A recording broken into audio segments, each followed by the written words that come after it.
Welcome everybody to the Black Desert Mobile Ramoness Championship. I am Valdez, joined by Shurna and Trent, of course, CM's here. And we're going to be bringing you the Ramoness Championship. This is going to be a lot of fun. How are you guys doing today? I'm doing good. Pretty excited to watch out for the American tournament. Yeah, it should be an interesting tournament, especially with a couple of teams coming in with like perfect scores throughout the whole tournament so far. Yeah. So they're going to be ones to watch, especially SMP, as we'll find out later on. Yeah, SMP, definitely the favorites we're feeling like in this Americas group. But who knows, because in the past we've done this a bunch of times. You never really know, right? There are favorites, sometimes they win, sometimes they don't, and it's going to be pretty interesting. This is our first time doing actually a TriCast. Yeah, it'll be quite interesting to see how this goes. Let chaos reign would be the tagline here. It'll be a good time. Yeah. So pretty excited to get into this. Of course, we do have a lot of action for all of this stuff, and we also do have some events, guys. So we do have the participation event, there's coupon events, there's a viewership event, there's also an audience participation photo event. You can find out more of the details at the official website, which is world.blackdesertm.com. So definitely want to go check those out. Hopefully that's the correct website because... that is definitely the correct website. I promise you it is the correct website. All right, so this tournament, obviously we have the two maps, Temple Raiders and Keeper of the Relics. What classes do you think we're going to see the most of, and do you think we're ever going to see like the early ballista checks? I think it's unfair to ask me since I know what teams and what members are here. So. Trying to keep the air of suspense, Yeah. I'm well aware. However, my personal favorite would be Hash. I love Hasiphon, but I don't think we'll see them. Same as my favorite class, which is Titan. I just don't think we're going to see Titan or Destroyer play much this time around. We have had them both, so you never know That is in the future. But we do have the overview ready, so we're going to take a look at that and some more of the details as well of the tournament. So we can get into that when that is ready. But yeah, just excited to be back. We're doing a lot of these nowadays, the Ramoness Championships. Yeah. And here's the overview now, so we can take a look at that and figure out what's going on here. If you're new to this whole Ramoness Championship, there are some big prizes you can earn. The first place gets 50,000 pearls, which is a crazy amount of pearls. You also get a lot of bonuses there. The best title, you get the champion title, you get the golden crown, you get the Legends trophy. So all of that great stuff. So everybody's going to be gunning for that first prize. Yeah, plenty of stuff to flex on everyone else on the server when you get back and play on your own servers. You got the title. I mean, the crown is going to be glorious to wear around Velia. Yeah, I mean, to be fair, second place also has quite a good amount of prizes. Pearls at 25,000, Ramoness Finest title, silver crown, not quite gold, but getting there. And then the Emperor trophy as well. Yeah, it's... the prizes in general for the top four are really good because these guys, it's not just like 4 teams getting in here. They had to go through a very competitive bracket to even make it to the event that we have here, the Ramoness Championship, with the 4 teams here. So you can see even in 4th place, you get 5,000 pearls. Everybody gets a puppy, which I always say is the best part. So if you're here, you get a puppy, you're feeling great. And we also do have some extra bonus awards. The MVP of each region will get 1,000 pearls, and then the Dominator is the MVP of all of the regions. Absolutely. So for today, they'll be able to kind of determine who the MVP of the Americas are. Then once the European and the Asian tournaments are done, we can find out those MVPs and then find out which is the best of best. Yeah, and here are the two maps, Temple Raiders, Keeper of the Relics. If you've done Ramoness at all, you would know these two maps incredibly well. Both play very differently, both have different objectives. So it's going to be interesting to see how all the teams here during this tournament all play their styles on these maps. Yeah, and we've seen a wide variety of different strategies. When do you go for the Lagos? Do you try to burst it down? Are we going for more kills? Are we looking for collecting as many orbs as possible? Aggressive, passive, and especially when you get to Keeper of the Relics, you get some interesting ballista strategies. But we will get to that. Of course, here is going to be kind of the rules, the format of the tournament for the semifinals and the third place match. It is a best of 5. The finals will be a best of 7. And we're just alternating maps. And if you get to the final map of the best of 5 or the best of 7, it's random. Yeah, most of the teams here today in the America tournament have had at least one chance to do the random map. Bay, Too Easy, and Flow have all been in that position, but SMP have never gone that far. They've never had to do the random part. So it'd be interesting to see if they can adapt when they get there, how well their structure changes on the fly. Yeah, it could be a blessing or a curse, not having to go through the random just meant you've been dominating throughout the whole thing. So yeah, now the rules for the finals will actually be a best of 7 rather than best of 5. Again, same thing, alternate between the 2 maps, and then if it gets to the game 7, it'll be random. Yeah, and another thing to note is that each team is allowed 1 timeout for each round, and during the timeout you can actually switch classes. So generally not going to happen, right? Everybody's coming in here with the class that they've played a lot, practiced a bunch for the tournament and throughout the entirety of the tournament. So it's pretty unlikely, but it has happened in the past since the since this rule has come into the Ramoness Championship. So if you're looking forward to that, maybe some secret tech with some new classes coming in or something like that, it could potentially happen. And here's today's matchup. Yeah, we're going to have SMP versus Bay, and then Too Easy versus Flow in the second half. 2 games. Then we're going to have the 3rd and 4th place match, and then it's going to be the grand finals between the winners of these 2 matches that we have up first. Yeah, absolutely. So SMP, as we've said earlier, has pretty much dominated on all maps, has not had one single loss. Team SMP here with Sia, Maja, and Pankata. What can you tell us about these guys? Well, as you guys can see, you see some of their results so far. All of them have placed very high, and they've all been to a top 4 before. And as you mentioned, they're undefeated so far in this tournament. And they put it very simply: we enjoy playing Ramoness, and we're happy to be in the semifinals.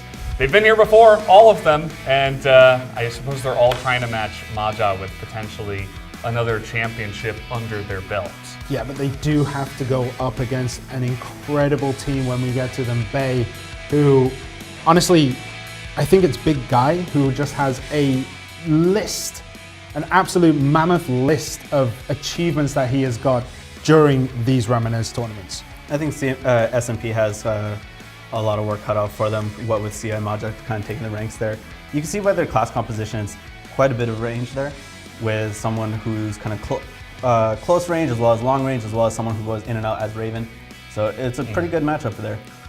Yeah, I like that you mentioned the class composition, because I don't think we're going to be seeing this much variety or even this kind of composition too often. I think the one on the side of Bay is a little bit more common, where we do have the 1 Void Knight and the 2 Archmages, but we will, of course, take a look at them in just a moment. Here it is. Big Guy, as you mentioned, he already has 2 championships under his belt. His 2 teammates don't have anything. So they're actually trying to get him to be the most winningest player in all the Ramoness championships. So we'll see if they could actually do that. Yeah, those are the last 2 big Ramoness tournaments as well, if I remember correctly. So Big Guy has a lot of history in this tournament. Pengu and Pepe, though, relative newcomers, I would assume. They don't have any kind of ranking here, so we'll see how this plays. But the 2 Archmage, Void Knight is a very common team composition. Void Knight up in front with the Archmages playing more of a support, and then the DPS role as well. So we'll see how they manage to put that together up against what team SMP are bringing. Yeah, with Pengu and Pepe, definitely newcomers in terms of accomplishments, not in terms of the game, but with their goal of trying to make Big Guy the winningest champion of all time, I'm curious to see how that's going to turn out for them. Yeah, and the other thing they mentioned is that they're here for the rewards. So we'll see, they have a specific goal in mind to get as many rewards as possible, and also, of course, to get Big Guy another potential championship. As you guys can see here, this is how they've done so far. The overall odds, you can kind of just take that as how they've done, right? 7-0 for SMP, 7-2 for Bay. So taking a loss on each map doesn't really show a favoritism towards either map, at least in the statistics, whereas SMP has won every match and is looking to continue their undefeated streak. Yeah, they have just been dominant overall, SMP, and it's going to be interesting how, especially Big Guy, who is basically considered one of the best players at the moment, it's going to be interesting to see how he can go up against a team that is just as dominant as SMP has been, with Sia on that Invoker, considered one of the best invokers in the game, let alone their own server. I think with Big Guy being flanked by with Penguin them, I think they have a pretty good shot, seeing as how far they made it here. Having a loss on either map doesn't, like you said, doesn't really tell the full tale. But 100% versus anything below that, you have to give a edge to the person with 100. Yeah, and a lot of different factors come into it as well, like who they played off against. Right. Maybe Bay has had harder potential competition on their way up here. So, we just have to get into the best of 5 and see these two teams actually face off before we draw any more conclusions. Another thing to note, by the way, for everyone watching, we're here in Korea. We have so many things to make sure that we're all very safe based on the virus. So that's why we don't have to wear masks in this case. So just wanted to mention that before we get into the fun, so nobody has any concerns. We're all good here. And I'm getting the word now that the game is ready to go. So why don't we hop on to the Ramoness for game number 1.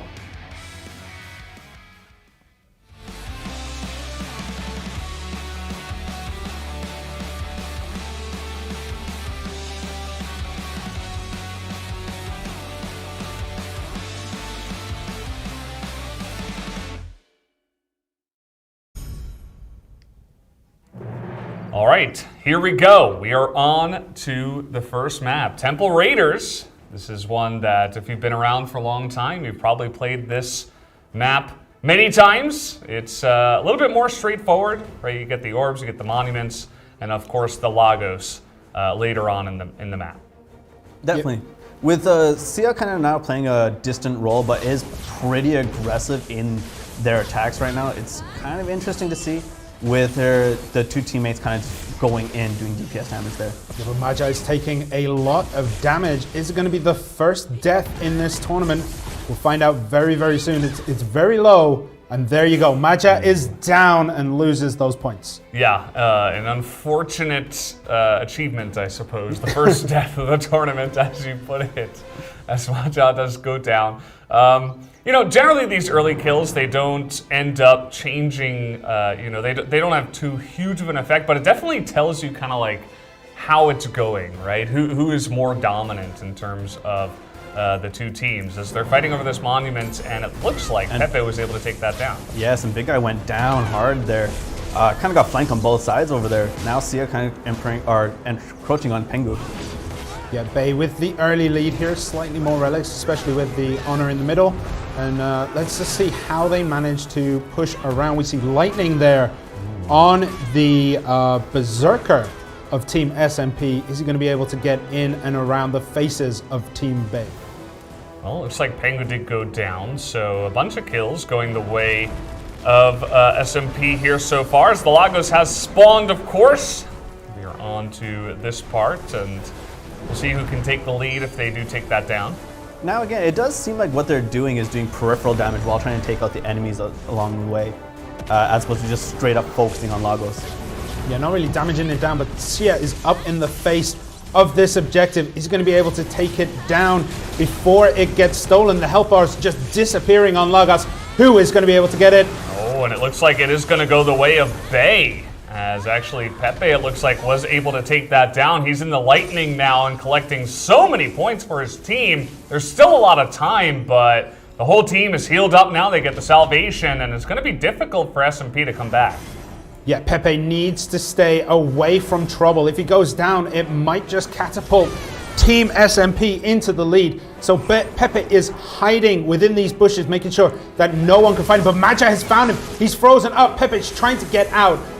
Does manage to go bush to bush and is making the run. Is he going to be able to go down? Magi is still on the chase. Pepe is going for it. Big Guy bought them some time with the freeze, but you know, what with Sia and Pancala just kind of pushing the barrier there, it's going to be kind of tough for him to stay alive. Oh, and everybody on the side of Bay is taking so much damage. You mentioned Pepe, and he goes down. They take him down with 23 seconds to go. There's a lot of points still on the board, but that is a massive kill to take him down at this point in time. And now with only 12 seconds left, it's looking like SMP should be just fine. Maja, he's got the most points over here, and he's just running around in circles. Nobody can take him down. Now with only 3 seconds to go, it's looking like SMP will take the first map here of Temple Raiders. Yeah, even though they got the Lagos, just couldn't stay alive, you know, with SMP just kind of pushing him and just going after him non-stop. Big Guy tried to kind of provide a buff there, barrier between them, trying to take the hits, but it just didn't work out in their favor there. Yeah, I mean, you saw how quickly it swung. Like, Lagos is considered like the objective. You get that, you basically win the game. But it's so easy to lose that advantage when you do go down. You can see him trying to hide. Pepe was like in the bushes, trying to hide, trying to move back and forth, stay away from everyone, and then just got taken down. And the momentum of that match just swung so heavily towards SMP in those last 30 seconds. Yeah, and that brings in, you know, the strategy of the Lagos as well. You know, do you want to take them down very early and potentially lose those points because you're going to have to stay alive for an incredibly long amount of time if you take them down early?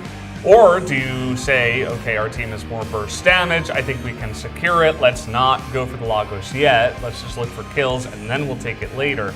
And it seemed like they didn't waste any time, right? Bay was like, we want the Lagos and we want it now. Yeah. They took it down and it ended up being a risk that... well, Sia was the one that was initiating on the Lagos, and then Team Bay came in and said, no, we want this. They took it. They had the Lightning too, and then it just looked like SMP said, you know what? Okay, survive this part, then we hunt. Yeah. And then they went for it, so yeah. Well, Bay really couldn't afford to let SMP get the Lagos kill there, because if they did, they're on the back foot, and they were already kind of not losing, but not winning the key engagements that they needed. They weren't getting the massive amounts of kills that are required. If you're going to give your opponent the Lagos, you have to be able to get the kills to follow it up. And they just weren't able to do that at the beginning, middle, and end stages of that game. They could not get the kills they needed. Yeah. So we actually do have Game 2 ready to go. So let's do it. We can jump into that right now. Let's jump on to the second map here for this Ramoness Championship.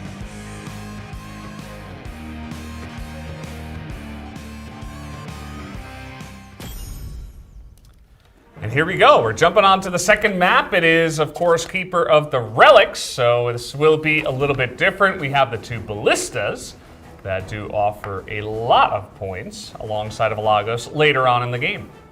Yeah, we'll see if one team accidentally takes down the Ballista a bit too early and then it's a scramble to try and stay alive. But both teams seem to just be chipping it away a little bit, making sure that they can finish it off in the last few seconds of the game to get that massive bump in points. You can see with Team SMP that they're kind of trying to engage in 2v1s because on Team Bay, they're just kind of holding back a bit. Like with their range character and their composition, they could just engage 2v1 all the time here. Yeah, but Magic can take such a beating from everyone. Like, he's still alive. He was 2 versus 1 for a good 10-15 seconds there and somehow manages to come out alive and starts to heal up. So they're going to find it difficult to take him down as Pepe falls here and is down to 8 points. Pengu as well is down to 8 points, but Big Guy is getting the kills he needs. He has bumped up to 15 points, but they're still slightly behind. Sia providing that peripheral fire for allowing Maja and Pancala to just kind of rack up kills there. Big Guy is definitely holding up his end. Pepe and Pingo are providing the peripherals, but it isn't doing as much. Yeah, and we're seeing Big Guy here. You know, he's got the most points here on his team, as you have mentioned, but able to get some healing as well, picking up that orb, and he's been able to pick up a couple. Now he gets the salvation. He's feeling just fine, able to hold on to the majority of his points here, and that's going to be really good for taking a small lead here in the early game. So there's a bit of a battle around the monument as Lagos spawns. So we'll see who will be able to take the Lagos here. Pancada is focused on Big Guy here. Will they be able to get the kills? Big Guy does go down, I believe. And this is just an absolute slaughter from SMP. They are dominating this game, and it looks as though they're going to be able to take the Lagos whenever they feel like. And now Lagos' health is just draining. You know, they were just focusing on killing the enemies first and then focusing, but now I guess both teams are kind of concentrating their fire on Lagos. Yeah, and you can see they're getting to work on it now. Pepe is looking for potentially that burst at the end, and it looks like Pengu's going to be the one that does take it down. But you can see that he is going a bit low here, does a bunch of damage, but now he's got to survive with some of those points that he was able to pick up here. And you see Pepe hanging around him, but everybody on the side of Bay now is pretty low. Yeah, and that's going to play into effect as it looks as though SMP are gearing up for an all-out attack here. They do need to take the Ballista. That is as much as we know. Pepe freezes everyone here, but Pengu, Pepe, and Big Guy are all incredibly low. At first, it seemed like SMP was trying to run down the clock before they go in for the kill, but right now, the time's kind of working against them. However, Team Bay is losing a lot of health, and all those points are swinging the way of SMP. Yeah, all they got to do is kill Pengu here. Oh my goodness, yep. And, you know, he's doing a good job of surviving, but his teammates also have to kill the enemy Ballista. It has to get out. A little bit of healing here, but now 15 seconds. Lots of points being built up here by SMB, and Bay are running out of time to kill this Ballista. You see they're making a mad dash for it now, but they're still behind. 3 seconds left, and it looks like that's going to be another win here for SMP. It was kind of close. They got rid of the Ballista right at the end, but it didn't provide them with enough points to catch up in the end. I think all the peripherals in the end just kind of swung in the way of SMP. Do you feel like they should have gone all in on Shia first to get the points from the Ballista kill that he got? Because he got that Ballista kill real early there. Well, Sia was kind of moving in and out, so it's going to be hard, whereas the Ballista's there. So, you know, do you want the guaranteed hit or not? Yeah. That's pretty much the plan they went with, and I think on the fly they went with the guaranteed hit. Tried to take out the Ballista, didn't get enough points out of it, but that was a really close match. Yeah, towards the end, I don't think it could have been any closer. I don't think Bay were in the position to get the kills they needed again on SMP. It just seems like they're lacking damage, or they're lacking like initiations to take down Shia, Maja, and Pancada. Like, they just seem never to die. These guys just seem to live forever, and even when they're low, they're still dangerous. Well, as soon as one of them has entered into an engagement, another come in. You know, you saw after the Lagos, after Bay got the Lagos, SMP kind of stayed in the back a bit and was like, okay, we need to regroup, refocus. Okay, here's what our plan is. Let's go forward. You know, I'm not in their team chats, but I assume that's what it looked like. Yeah.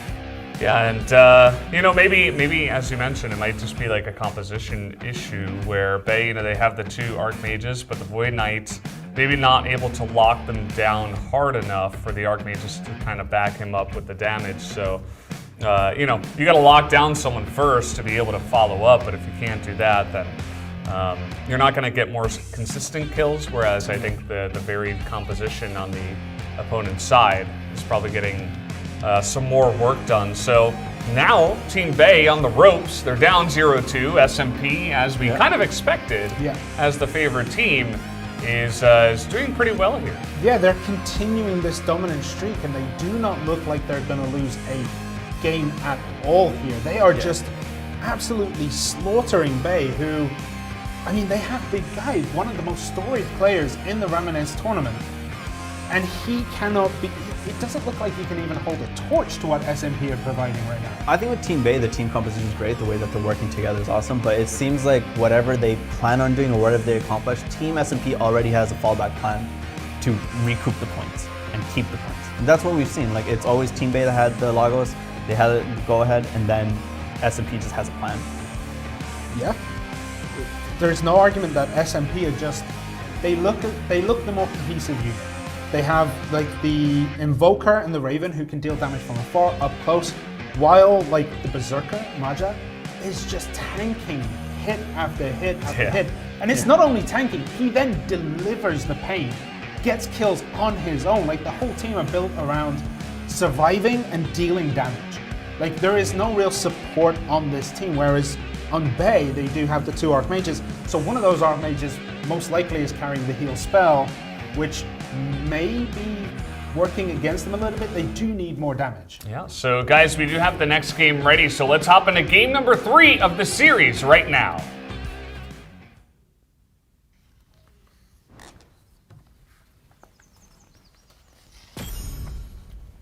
And here we are, back on, of course, Temple Raiders. So as we mentioned before, alternating maps here. And let's see if the strategies change at all. When you go down 0-2, you take some extra time, you try to consider what went wrong.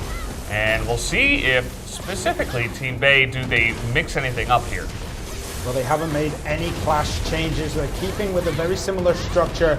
It seems like they're going in with a very similar playstyle as well, taking down these walls, controlling the orbs on their side of the map and trying to take the Monument of Battle in the middle of the field. But we can already see that that's already being contested as Big Guy is on top, but disappeared under Maja there.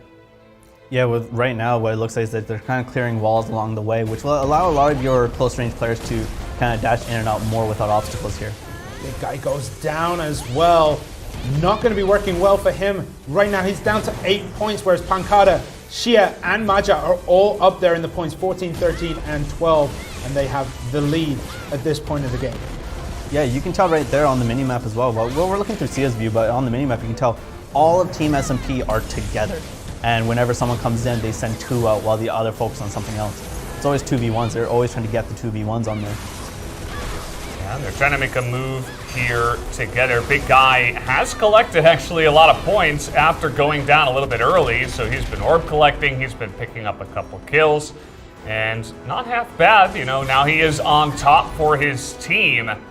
And I was going to say, you know, if you're the first guy going down and you're kind of the carry, you're the main guy on your team, it's not a good look, right? You want to be the one that's actually making the difference in the map. Yeah, but what he has done now is painted a huge target on his head. Will SMP be able to capitalize on that, and will they be able to get the Logos? There's a lot of damage going on, both teams seemingly bursting and trying to damage each other by periphery on this Logos. Dropping down those AoEs. Logos is almost down. Who's going to get it? Maja gets the Logos. And that is just massive. Another jump forward here for Team SMP. And it's a little bit cleaner of a cleanup, it looks like, this time around. Although everybody on the side of Team Bay still at full health. And they still do have a minute left to kind of catch back up. You saw in that engagement, Pancada was keeping Pepe busy while the other two were focusing on the Lagos. But, you know, you took one of your Archmages out. Now you don't have that range on the Lagos. See if they can get Maja down. They have to, basically Bay now have to get multiple kills, multiple team wipes on Team SMP to even stand a chance. And we can already see SMP are playing a lot more defensively as they go in here. Maja does take a lot of damage. The Monument of Battle is going to be important. That's 23 points. Pengu trying to get it down, but Pepe manages to get it just before, but Pengu is dead. 37-13-7. It is not going the way of Team Bay. Right now, they got to take that hit on Pancada. They got to finish that off, and I believe that's what they're going to try and go for. Pepe kind of circling around, going for Pancada, but Sia's providing support over there. That's a big salvation. It's going to get Pepe back to full health here, and he was pretty low. And now with 12 seconds left, a couple low health bars here on Sia and Pancada. They're trying to burst Pancada down there in the center of the map. All the walls are down. There's only 5 seconds left, but more and more points only going into the wallets of SMP. And they are going to take the victory for the 3rd time in a row and take the first series here in a very dominant fashion, 3-0. Absolutely. While they did take it 3-0, you got to remember, like, during the matches, it just went back and forth. SMP just had the better closeout strategies at the end, I believe. Yeah, I mean, that last game could have gone horribly for them because they did kind of clump up together, and I think Bay saw this and they tried to go in. They tried to drop as many AoEs and as many nukes as they could on top of SMP. But as soon as they realized they were all clumped together, they separated. They concertinaed around the map and basically made it really difficult for Bay to get those big multiple hits that they needed. They needed to take down SMP twice over, I believe, to even stand a chance of taking that match at the end.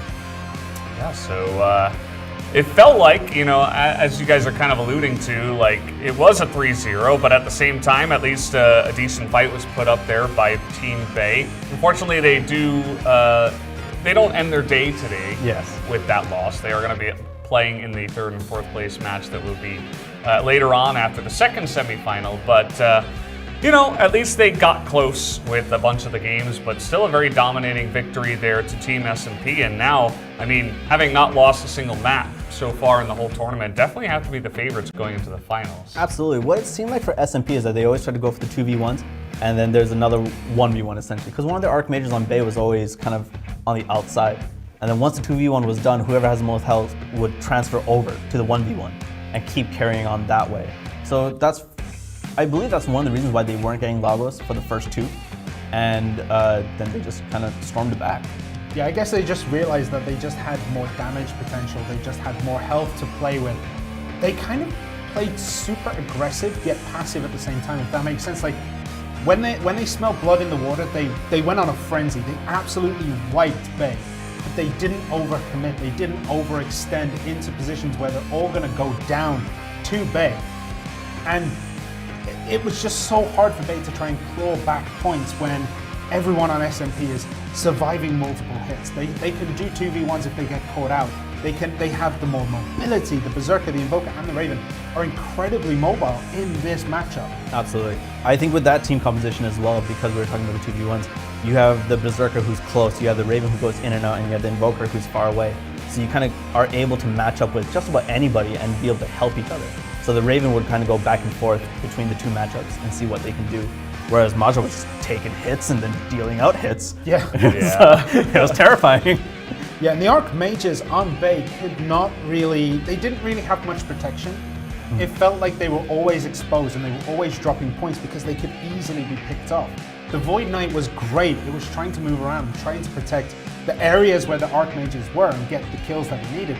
But it just didn't seem as effective as the Berserker, who has a lot more damage potential. Like maybe running the Void Knight and 2 Archmages was the downfall of Team Bay. Possibly at that point. I think with having 2 range characters and having them play quite similar styles in that sense, Team SMP was able to make the matchups better.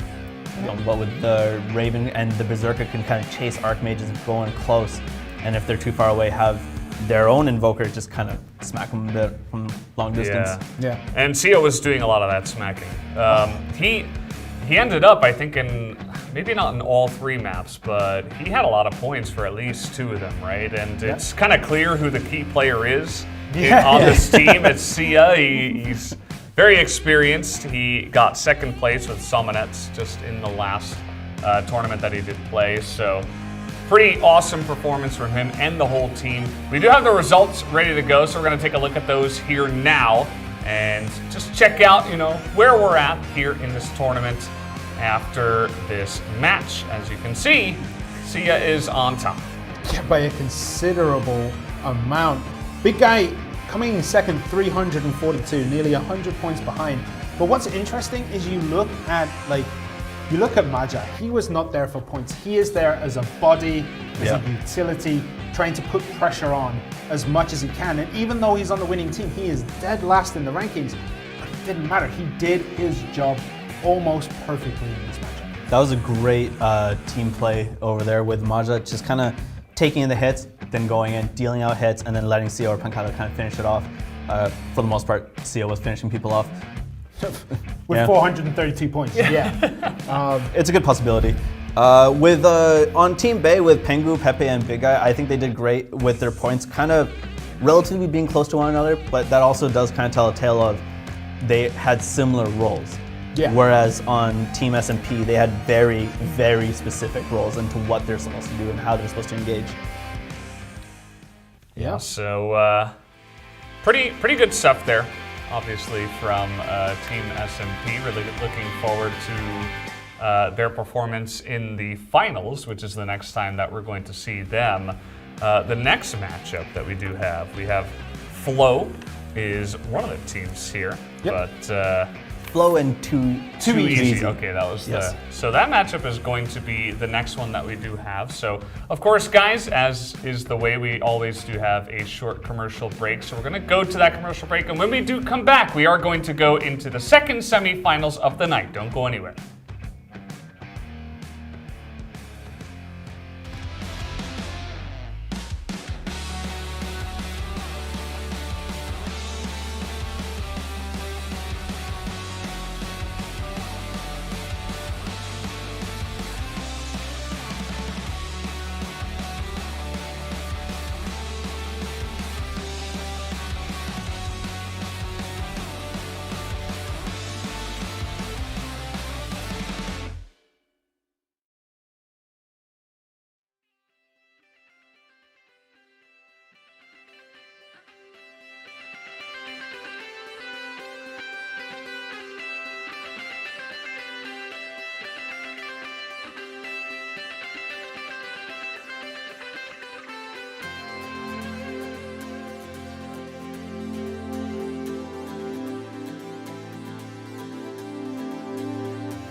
Welcome back, everybody. We're here at the Ramoness Championship for Black Desert Mobile, and we just got done with our first semifinals. Team SMP was able to take a very impressive 3-0 victory and move on to the finals. Team Bay will go to the third and fourth place match, but now we're moving on to our second semifinals of the America region. It will be Team Flow up against Too Easy.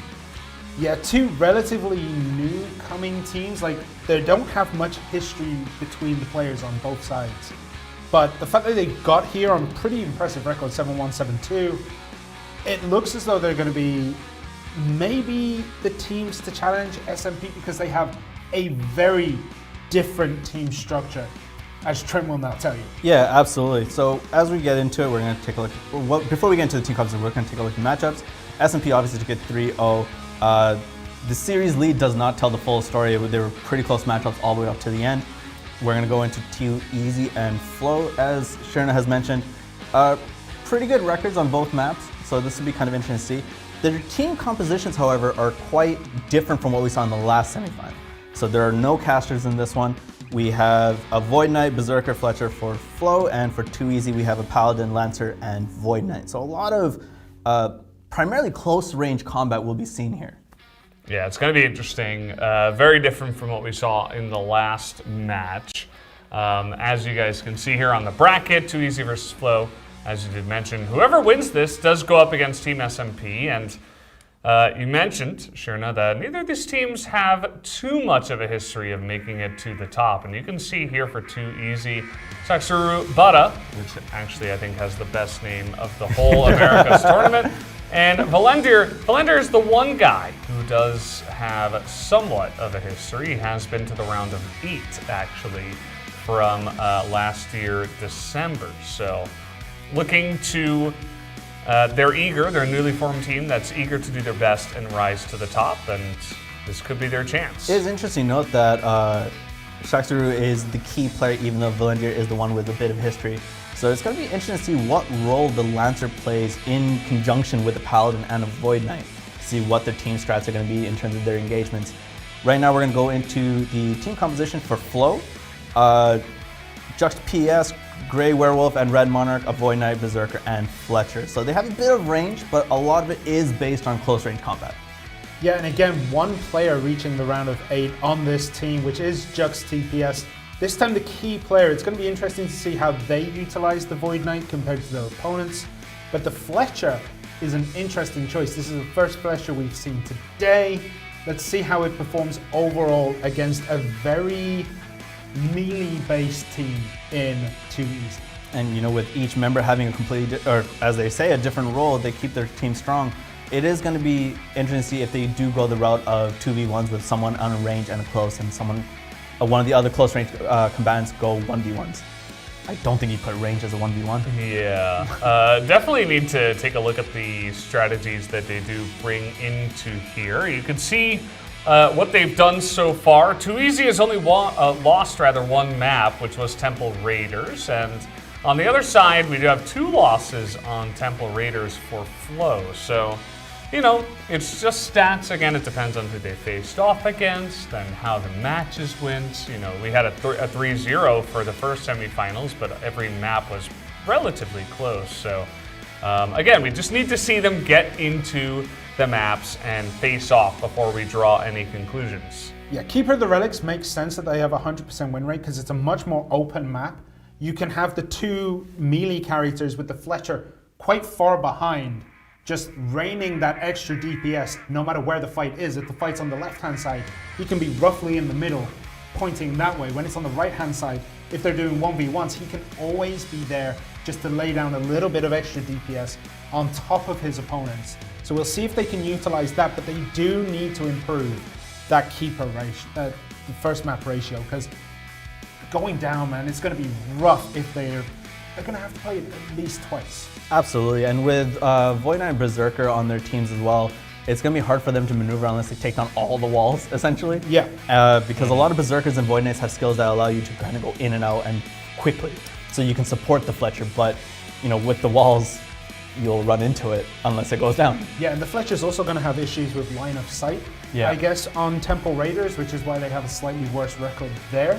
So we'll see if they can get those walls down quick enough, control the orbs, and manage to like pressure Too Easy into giving up some free early kills to let them steamroll later on.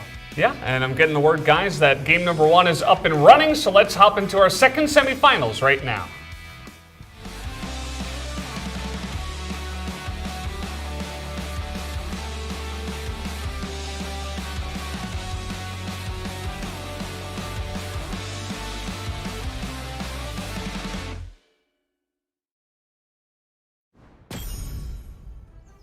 And here we are right away, Temple Raiders here for the first map, of course. Again, if you're just joining us, we do alternate the maps here for the best of 5 and the best of 7 when we do get to the finals for that best of 7. And until then, we'll just go back and forth and see how it does go. Map number 1, generally get to see what kind of strategies the two teams are going to use. Yeah, we saw Grey Werewolf there take a lot of damage, and Red Monarch came in to kind of help to let Grey Werewolf run away, but they're taking a lot of heat there. But also, Valendir taking some damage. They're going mostly 2v1s and sometimes 3v1s here. Yeah, Red Monarch was very, very off the gates. As soon as this map opened up, he was already halfway across the arena, up in the faces of his opponents. So we'll see if they can continue this on. Hasn't been many kills. Shaksaru is the only player really to go down at the moment, but orb control definitely going the way of Team Flow.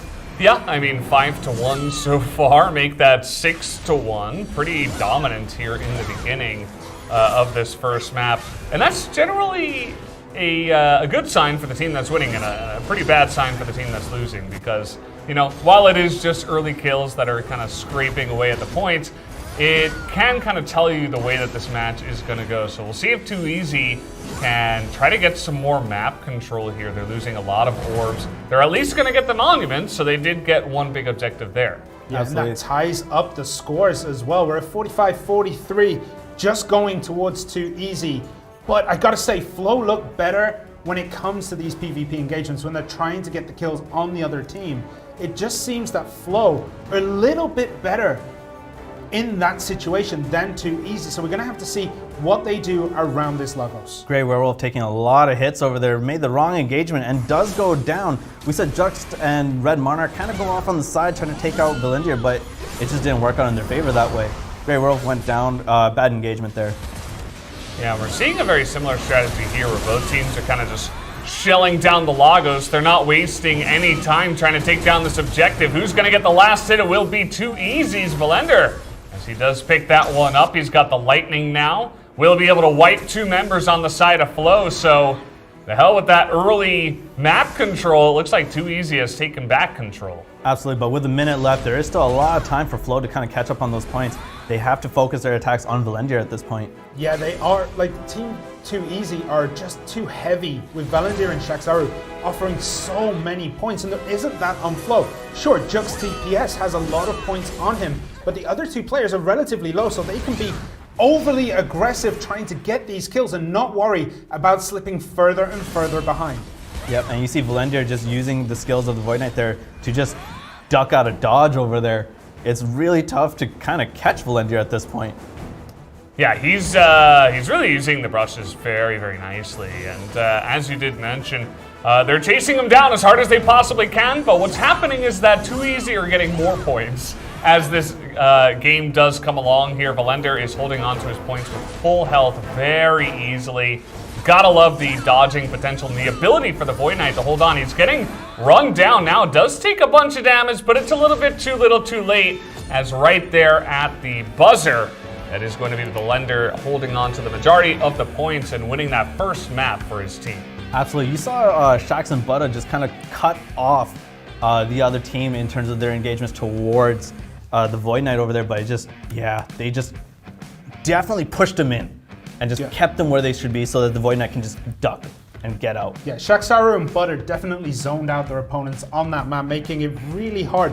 It's not only about finding Valendir, it's about taking him down while he has all these mobility skills. He was just everywhere around the map, and as soon as someone got close, he was out the way, and the other 2 players rotated into him to kind of block that path and allow him that easy escape. Yeah. So his 2 teammates would just cut off 2 of them, and then in the 1v1s, Valendir was still popping off and getting kills, and then just runs away again. So it's a coward with power. It's the scariest combination.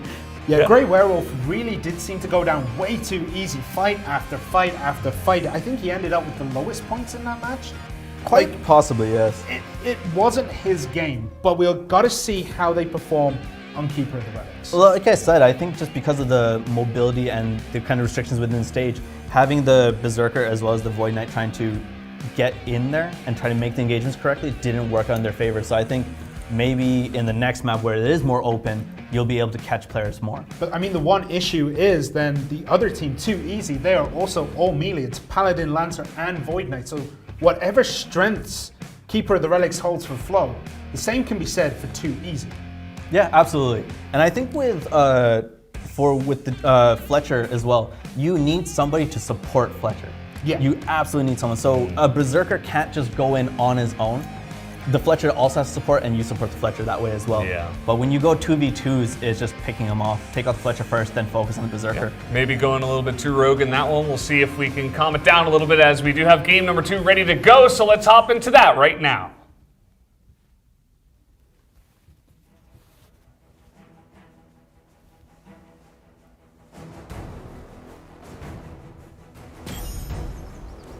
And here we go, Keeper of the Relics for map number 2. As we are going to be hopping on in, Valendir just powering up, getting ready for this map. Look at the movement potential of Valendir. From the back, one skill all the way up to the ballista. Takes one hit, but look how low this ballista is getting. Is it actually going to fall? There might be some interesting side effects of fighting around there for Butter. And, it still stands. The ballista is still there, but it took a world of hurt. Yeah, as Sharon mentioned, Butter was in there up front and then was in a little bit of danger, and then Valendir just went right in just to go support and get him out of dodge there. Yeah, they collapsed onto Red Monarch, who ended up going down, and there just doesn't seem to be enough protection on top of this Fletcher for them to be able to utilize him properly. He is down to 8 points, but the kills are going back and front. Orb control is on the side of Too Easy, ever so slightly, as you see the Monument of Battle in the center of the field there taking more hits. Absolutely, and you see this time around, both teams are kind of playing together as opposed to kind of going rogue and doing their own thing. Red Monarch and Grey Werewolf kind of flanking one another, and then whenever they get into an engagement, they just kind of run in, take out the enemy, run out, and then go do something else. And that's actually a lot of damage going on to Valendir. He goes down Shaxuru as well.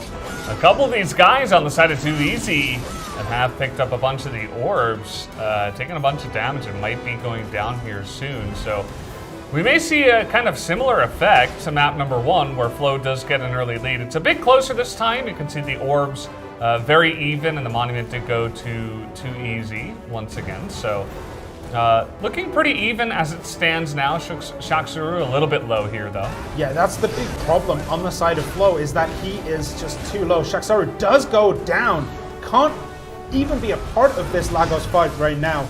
And the momentum swings back over to Flo, but this Lagos is super important. Whoever gets this carries a massive advantage. Grey Werewolf is trying to be there. Who's going to get it? It is Valendir again with the steal from Flo. And he is the one carrying all the points again. Gets another set of points there.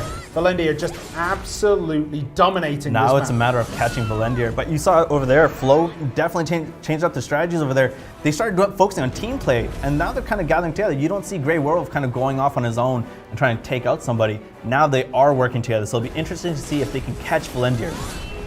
It's going to be hard. They still do have to get the ballista down as well. So we'll see if that comes into effect as Valendir looks as though he's got Grey Werewolf in his sight. Who's going to be able to get the kill? Valendir on an absolute tear. The one time I said they were all sticking together, and the one time he went out, he got killed. It's pretty funny. I mean, Valendir is definitely standing out as the one player who's kind of carrying the entire game. Now, he has taken some damage, and still Too Easy need to take down the enemy ballista here.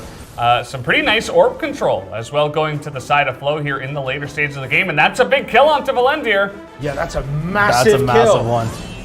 And I don't think it's going to be enough. It looks as though Flo, with that kill on Valendir, they need might just be able to secure it. They need to kill Jux, but actually Jux is running Shaxuru away with it. goes down, and Butter do take 2 deaths, and that's going to be the win this time going over to Flo. So we have an even matchup here, 1-1, after a very decisive win there on Keeper of the Relics going to Flo. Absolutely. Jux just taking on all the points. All the points. Like I said, they were working together more. They're supporting one another. And the one time that they kind of went rogue, they kind of got popped for it. But in the end, they just kind of stuck it out together. And that was a great thing to see. They definitely adjusted the strategies from the first round. Yeah, but again, that's their favorite map. Keeper of the Relics is their map. They're currently undefeated. They need to kind of improve on that Temple Raiders map, though, because if they lose this, then they win the next one, and the random map goes to Temple Raiders. They're in a massive, massive deficit going into that 5th and final game if we get there. Absolutely, as Valdez said earlier, that your track records on those maps do kind of depend on who you face, but it is showing a tendency of strategies here and what you're actually good at. So this is the first time we've seen it today. Yeah, it's pretty interesting to see actually a even matchup as well after we did have kind of 3-0 to start off the day. And yeah, it did feel like Flo they learned a lot from the first map. So that's pretty good to see. Playing more as a team, and not really getting caught out, protecting their Fletcher a little bit more. So we'll see if they can kind of keep that up. Yeah, it very much felt like Flo were baiting their opponents into eating a lot of points, like Valendier, again, getting the Lagos kill. This time, though, on the map of Keeper of Relics, they managed to get him down, then get the Ballista, then, like, the other Ballista goes down, and they kill that person, too. Yeah. And they just racked up those points. Jux SPS finished with, like, nearly 600 points in that. That's more points than we have seen. In the last game, all 3 together, I think, was less than that in terms of points. Yeah, as Shannon was mentioning, basically Lagos went too easy, and then Flo just took the rest of it. We went for the Ballistas, went for the kills as well. But the focus was on the Ballista. Okay, fine, take Lagos, I got the Ballista, and then at that point you protect. So the Fletcher was protecting, the Berserker was engaging and making sure that the Void Knight is able to get out when they need to get out, and then engage only when they have to. And even then they were still getting kills, which is crazy. Well, guys, we do have map number 3 actually ready to go, so let's hop back onto Temple Raiders and continue this semifinal. Well, actually, it looks like we need a little bit more time, so these things do happen, but actually we do have it ready to go right now, so let's hop into it now.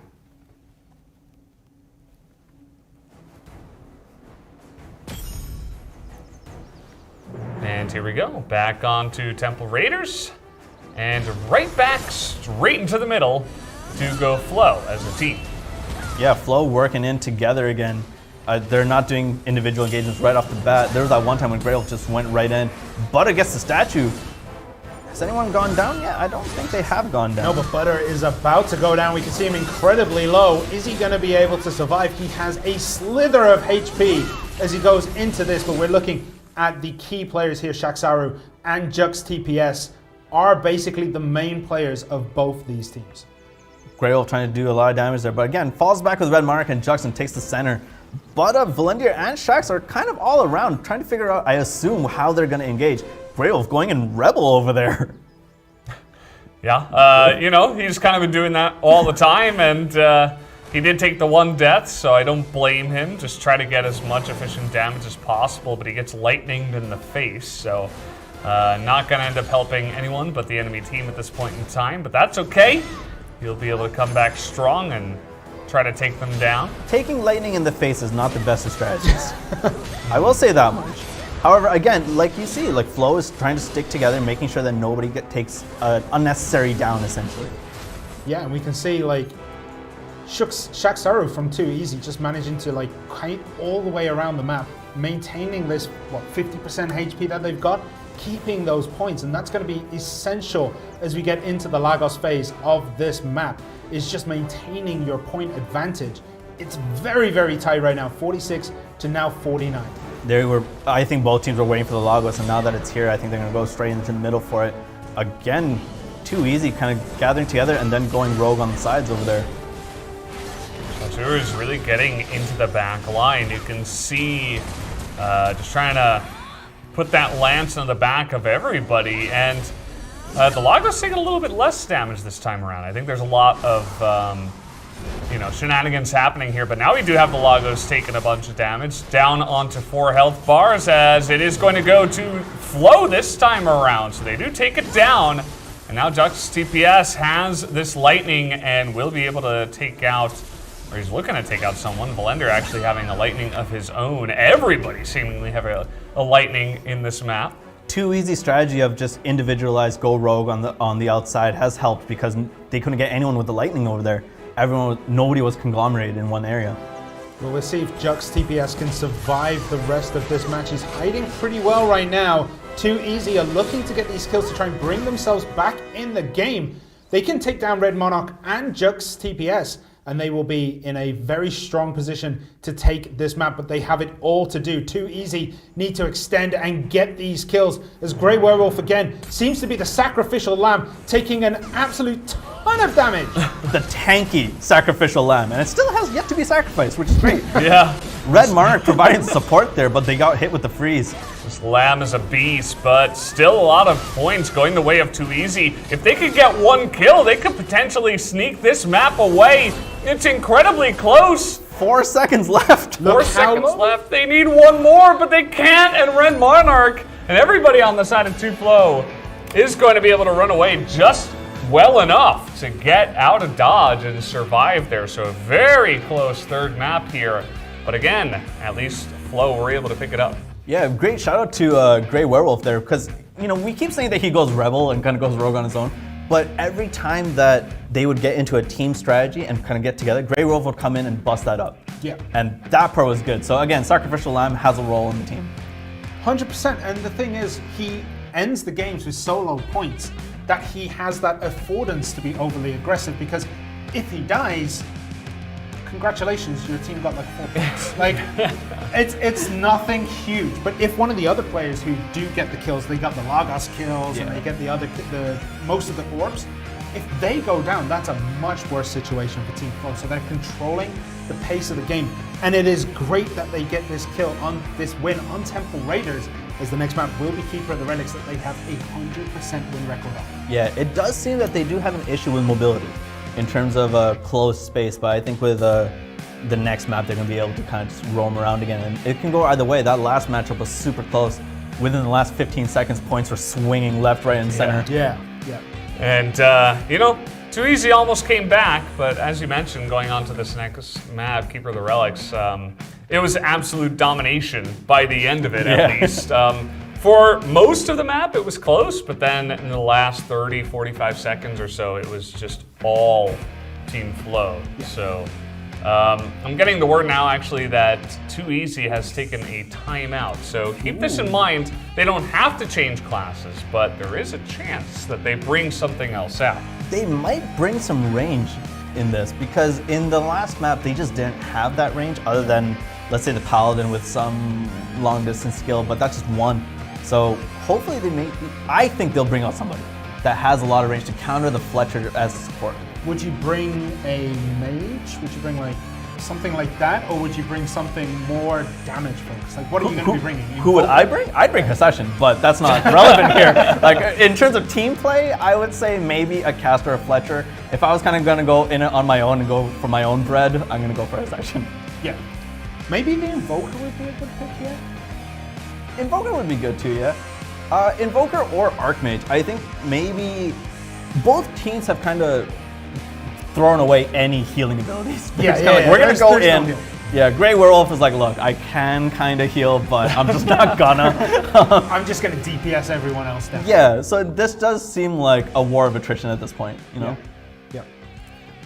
Who would you guys bring in? If it was your own personal, it's like, look, I'm here for my own bread. Who am I bringing in? Destroyer, obviously. Destroyer. There's only one class in the game. I kind of like Raven. Okay. I don't know if it fits in this certain idea that we're thinking. Yeah, but, I think it might personally, actually. Personally, yeah, I'm kind of feeling the Raven. I think the Raven would match well with the Lancer. You think so? Yeah, I think it just gives that like a little bit more. How can I describe it? Like a little bit more escapability. Right. They get that little bit more mobility and a lot of damage. Like Raven can dish it out. It also depends on if you can accept the role that you're going to be playing. Because if you're a Raven, you got to go in and out. Yeah. Similar to a Void Knight, you have to be able to defend your ground. Whereas a Berserker, you're meant to take the hits. You're not here to necessarily get all the points, but you're here to deal as much damage so someone else can pick off the scraps. Yeah. So we haven't gotten word yet of what they have picked, but we've kind of gone through some of the choices we were thinking.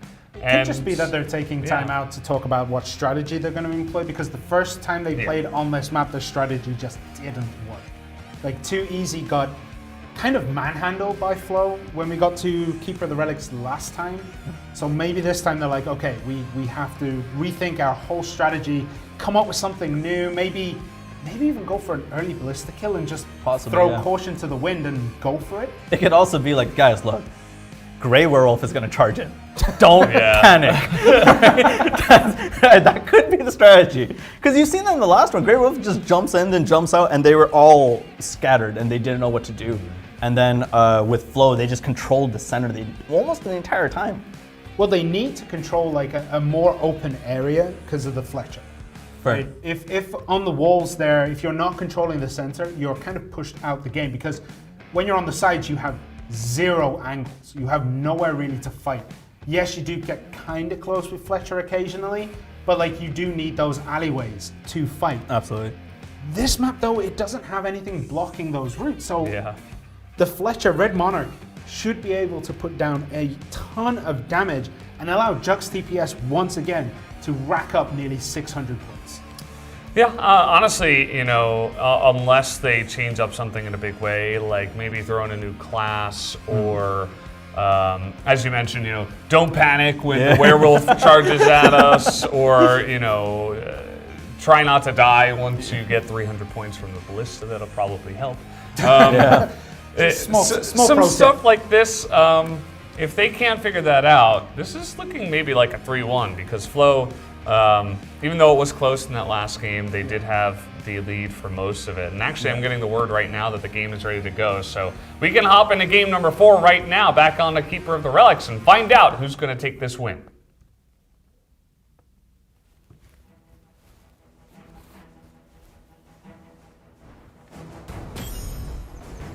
And off we go once again. As we're taking a look here, it doesn't look like anything has changed in terms of classes, but... No, it doesn't seem like there was a team composition change. More so a let's calm down, let's figure out our strategies going into this next map, because we can't lose this one. Yeah, Jux TPS taking that ballista down real low. If there's any kind of fighting around that, I think it'll go down to way Too Easy, but Shaksaru, Too Easy in the chat there. So we'll see how this goes. Like I said, Flow again sticking together. That first round is a misnomer in their team strategies at this point. Shax and Butter kind of sticking close together, whereas with Valendia just kind of surveying the area and seeing what they can do with it. Yeah, we can see that the points kind of favoring Too Easy right now. They do have 2 orbs apiece, but the kills are going the way of Too Easy. We'll see if that maintains as we get further and further into this match. See, Grey Werewolf just, you know, he's got his eyes only for the monument, it looks like. Now he's kind of heading over towards Buddha. Actually does a nice amount of damage with Jux DPS, as the monument is getting pretty low. It's now Too Easy have set their sights on it and have taken it down and taken the lead here. You're not going to get 1v1s against Flow anymore. I think they've understood that, look, as soon as someone engages, immediately come help. And they're all always staying in close proximity, whereas for Too Easy, you have either Butter or Valendia just kind of roaming at times, whereas another 2 will stick together. Yeah, and it looks as though Butter has taken a page out of Werewolf's book and being the body for most of this, trying to get things down and then letting the other players on the team take the points. As Lagos spawns in the middle, are we going to see like a huge collapse on top of this, or are we going to see maybe a more strategic PvP aspect where they're trying to take out the other team who are trying to fight the Lagos? We'll see in a second. Valendia on the edges of the arena again, getting out of dodge and having Shaksaru and Butter collapse onto whoever is looking at it. And they're going to try and run in and try and take Lagos now. It's going down really quickly. Shax has taken Lagos now. Yeah, Shaksaru on the Lancer actually picking it up. So it's not Valendir, who looked really good at holding the points in general. Maybe not the last time around in this map, but you know, it is what it is. The Void Knight generally pretty good at that, but this time around Shaksaru picking up those points. We'll see if he can hold on to this. Well, the Lancer has a lot of dash abilities which will let you just run away, and now they're all kind of grouped together. You see Flo kind of conglomerating, trying to figure out how to get a hold of Shaxx and get past Valendir and Buddha. Yeah, but Jux does take the Ballista down. There's still 40 seconds, and losing a key member of your DPS party might just hurt Flo a little bit here. We're going to see if he can get down Butter here. Jux DPS is in the lightning here. Is he going to be able to get any extra damage? No, but Red Monarch as a Fletcher has just stunned him there. You gotta be able to try and finish off Butter. Butter's going down and has gone down now. Yeah, Flo controlling this one, and even if the Ballista goes down on the side of Too Easy, Flo are just racking up points. Jux DPS again putting down huge amounts of damage in this map. Trying to take out the Ballista now as well, and that, oh my goodness, Big. now we're close. 10 seconds left, 60-point difference. Let's see if they can make it up with Flo. 5 seconds they need to take out Shaxx, but it doesn't look like they can do it. It looks like we're going to a 5th map here as once again Too Easy this time around will be able to take down the map. So, you know, waiting until that last moment, having a bunch of kills go their way. They took a lot of orbs there, and they waited until the very last moment to pick off that Ballista and then just have the ease of holding on the points for just 10 seconds. It seems like they assumed that Valendir, look, you're going to get points anyways, and you're going to be able to hold your own. With Shaxx, you're a Lancer. You can get out and ignore knockbacks, and with certain skills that you have, you can just escape and not get CC'd. So as long as you have that and do hits when you can, okay, we're going to be able to keep these points, which they did. They kept it all the way through. Yeah, but Jux DPS managed to keep his points forever and a day as well on the Void Knight. I mean, that was very, very close. Absolutely. The first time we were on that map, it was a runaway by Team Flo. Yes. By Flo, they just absolutely manhandled the last 30, 40 seconds of that game. This time round, though, that could have gone any way with 10 seconds left. Absolutely. I think when it came to the last 10 seconds, it was a 60-point difference, but any kill on any player, except for the sacrificial lambs in both teams, are going to be able to get you those points. And so they were just trying to protect as much as they can, which they did a great job of. That was really close. Really close, and the series is very close as well. It looks like game number 5 is ready, guys. Let's hop onto that for the final map of this best of 5.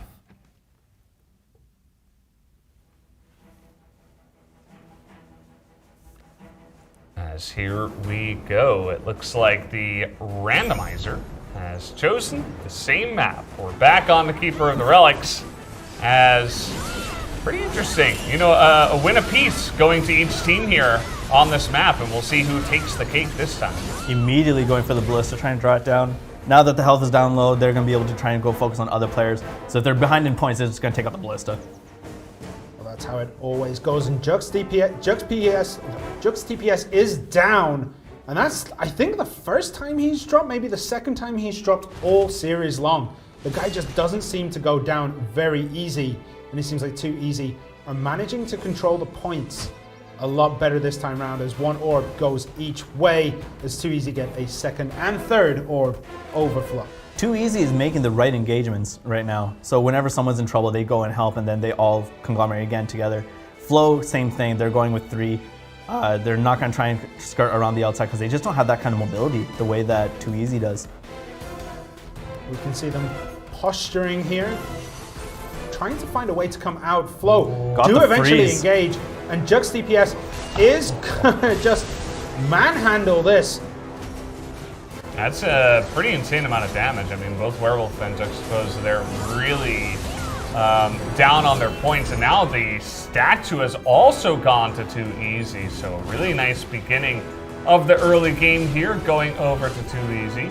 Too Easy was waiting for the freeze, and as soon as that freeze happened, Shaxx and Valendir went in and tried to wipe the entire team, which they got Jux and Grey Werewolf out of it. Yeah, but Red Monarch does survive, and he is the point carrier on the side of Flo. Will he be able to maintain that, or will he go down? He might get caught out, but Red Monarch gets another kill here. 21 points for him. Shaxara is on 23, but the rest of the team on the side of Flo need to start racking up points of their own as Lagos is slowly going down. Oh, it's getting pretty low there. 5 health bars. Who's going to take it down? The burst damage right at the end, and it looks like Butta picks it up. I thought Valendir had it with his burst, but no. Butta on the Paladin. Going to be able to hold this pretty nicely. He's looking for actually some kills onto Red Monarch as well. Not quite able to do some good damage, getting him pretty low, but not able to pick up the kill. Absolutely went for the point leader there. With Flow, they all focused their attacks on Lagos, but just, I guess, didn't time it right because Butter took it. It's going to be interesting to see how Butter plays here. Is he going to play more at the back? Because he has been important going forward for his team, getting kills alongside Shax and Valendir. All positive kill rates right now. Great Werewolf sitting down. Now gets 18 points, picks up a ton of points. Are they going to be able to maintain this? They do get the Ballista down. Can they even defend their own? No, Too Easy get theirs. And we are 20 points between both teams. They can't afford to let Butter sit in the back right now. They have to be able to take these kills. There's not enough time to be able to collect. Oh, it's getting pretty close now. It has actually shifted in favor of Flow at this point in time. You can see both of them kind of running around. Valendir taking a lot of damage, but at this point it's pretty close. You got to take whatever you can get, any orbs, any kills. And now you can see them going head to head. Even Valendir's getting in there. He knows he has to create a ruckus and pick up some kills. Jux DPS might go down here. Butter is in his face. And it's actually 18 victories, so 2 points in the lead. Valendir has the majority of them. And just like that, in game number 5, on Keeper of the Relics, by 2 points, 457 to 455, we have our next finalist. Too Easy moving on to the next round. That was such a close match. 2-point difference. Any kill would have swung it the right way. And I think Flow were holding on to the victory until like 3 seconds were left on the clock. Something happened. I don't know if it was a relic or a kill that just swung it over to Too Easy in the dying microseconds of that match. And I mean, Too Easy taking the victory, well deserved, but they couldn't have cut it any closer if they tried. Absolutely. Well deserved to Too Easy, but as well, Flow, great chances there. You guys are great. That was a really close match. Butter. I gotta talk about Butter for a second. Butter took out Lagos and then hung around in the back. Then Flo got the Ballista, and then Butter was like, no, I'm not hanging in the back, and just started trying to pop everybody. Valendir just took out everyone. Yeah. And Jux DPS almost went down to Butter. I think Jux DPS managed to get away, but it was kind of like Jux DPS, Butter's got the points, let's go get him. And then Butter actually is like, oh hey, like I have buttons to press here, I'm just gonna grab you. And then Jux DPS was like, oh, I wasn't quite ready for this engagement. Maybe I need to back out. At one point, Red Monarch was gonna go and help Jux DPS. That's why they were kind of close. But then Red Monarch got tied up, I believe, with either Valendir or Shax. But as soon as that was gone, the grab happened because there was no more CCs on Butter. Yeah. Man. Oh man. That was a really nice match. It was a semi-finals, but we went the whole distance with an extremely close game number 5. With how close that was, though, you have to imagine that SMP going into the finals will be the favorite, still undefeated. But it's going to be interesting. You know, maybe now the war-hardened team from the second semifinals, Too Easy. It was a bit too hard, but you know they made it through, and maybe they learned a lot going into the finals. They might be able to get the matchup advantage. I mean, they have no casters. They have they can just collapse on top of the enemy team at any point of the match. Yeah. So that might work in their favor against SMP. But before that, we do have to see Bay versus Flo, which should be a slugfest. It should be a slugfest with Bay being mostly ranged with their Archmages. Gonna be interesting to see how the close range classes kind of make up for the distance, especially in Temple Ruins. So yeah. Yeah, we do have the results from the match, so we can take a look at that and see where we stand after our 2 semifinals. You guys will remember that Jux DPS in map number 2 it was ended with more than Valendir had at the end of 5. It was very close for first, but Jux takes it. Does Jux DPS, like my math is terrible in this quick situation, but does Jux DPS have more points than the whole of Too Easy put together? Just about. It's close. It's Too really Easy has close. more, but yeah, it's super close. Jux TPS, man, congrats. That's impressive. It feels like more than half of them came from that second map that they played, the Keeper of the Relics. But You could tell that he was doing a really nice job of carrying there. And it wasn't all him, right? As we were mentioning before, Grey Werewolf and Red Monarch were doing a good job of kind of creating a ruckus. But yeah, that's kind of like a high score. So at least, even though they don't make it on to the next round, as you guys did mention, they have the 3rd and 4th place match. And of course, you got to be feeling pretty good with that kind of a score, I suppose, at least. Yeah, as we said earlier, with Jux being the key player, with the Berserker and Fletcher, they were mostly providing support, and they did play their individual roles, which I don't think the points tell the full tale. It does tell you who the key player is, who's going to be your massive damage dealer, and the one who's going to be the points bearer, essentially. But, Red Monarch, Grey Werewolf definitely pulled their weight in terms of, all right, we're going to take these hits for you so that you can go do this thing. And we're going to CC this person so you can go do what you need to go do. Well, it's like Jux DPS has the most survivability on that Void Knight, right? Yes. So it makes sense to make him the point bearer as the Berserker and the Fletcher. Grey Werewolf and Red Monarch were both just kind of like, I don't want to say faltering, but they were the sacrificial lambs to make it so that Jux DPS can carry those points. Absolutely. And with Too Easy, after their essential timeout, what they did was move the point bearer position from Valendir to Shax, which as a Lancer, because you have those dashes that kind of ignore the CCs, you're able to hold on to the points longer than others. Even though the Void Knight itself is quite good as a class to be able to hold points, and Valendir, who's like top tier essentially, I think it was a great decision in the long run to move the point bearer position to Shax. Yeah, for sure. Just as a team, great overall performance. And that's going to do it for our second semifinals. We're going to take another break. When we do come back, we will have the 3rd and 4th place match coming up. So don't go anywhere. We'll be right back.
Welcome back, everybody, at the Black Desert Mobile Ramoness Championship. We are getting into the 3rd and 4th place match. These two teams, unfortunately, weren't able to make it to the finals, but one of them will be able to earn some extra pearls if they can secure the 3rd place spot in this best of 5. It'll be Team Bay versus Team Flow. Team Bay composed of 2 Archmages and a Void Knight, whereas with Team Flow, it's Void Knight, Berserker, and Fletcher, unless they decide to change it. What are your thoughts going into this? Because we saw the role that casters have had, as well as how good massive DPS is in terms of close range. Yeah, I mean, we got Big Guy on Team Bay, who is one of the most storied players in this league. He went down 3-0 in that first match. That's gonna take a toll on your mental state. But Flow, I mean, they lost that last match by 3 points? 2 points. 2 points? That might just be an absolute morale killer going into this 3rd and 4th place match. So maybe we'll see Team Bay take it because they have nothing to lose and everything to show. Yeah, and by the way, now that we're kind of at the halfway point, we do have some spectator participation events. So if you're watching this, you want to potentially earn some free goodies, you can hop over to the website. We have 3 events going on here: the coupon event, the viewership event, and of course the audience participation photo event. So if you hop over to the website, which is, by the way, world.blackdesertm.com. I've memorized this. I got this. We have a system here. This is the way it works. It's too many letters to memorize for the rest of us. Yeah. He's got that in his brain. I have the events, on this paper. There is nothing inside here. This is completely empty. Nod and smile. And we have these event guides, so make sure you go to the website and look into those if you want to earn some goodies. So, by the way, we also do have the game ready to go. So let's hop into game number 1 of the 3rd and 4th place match right now.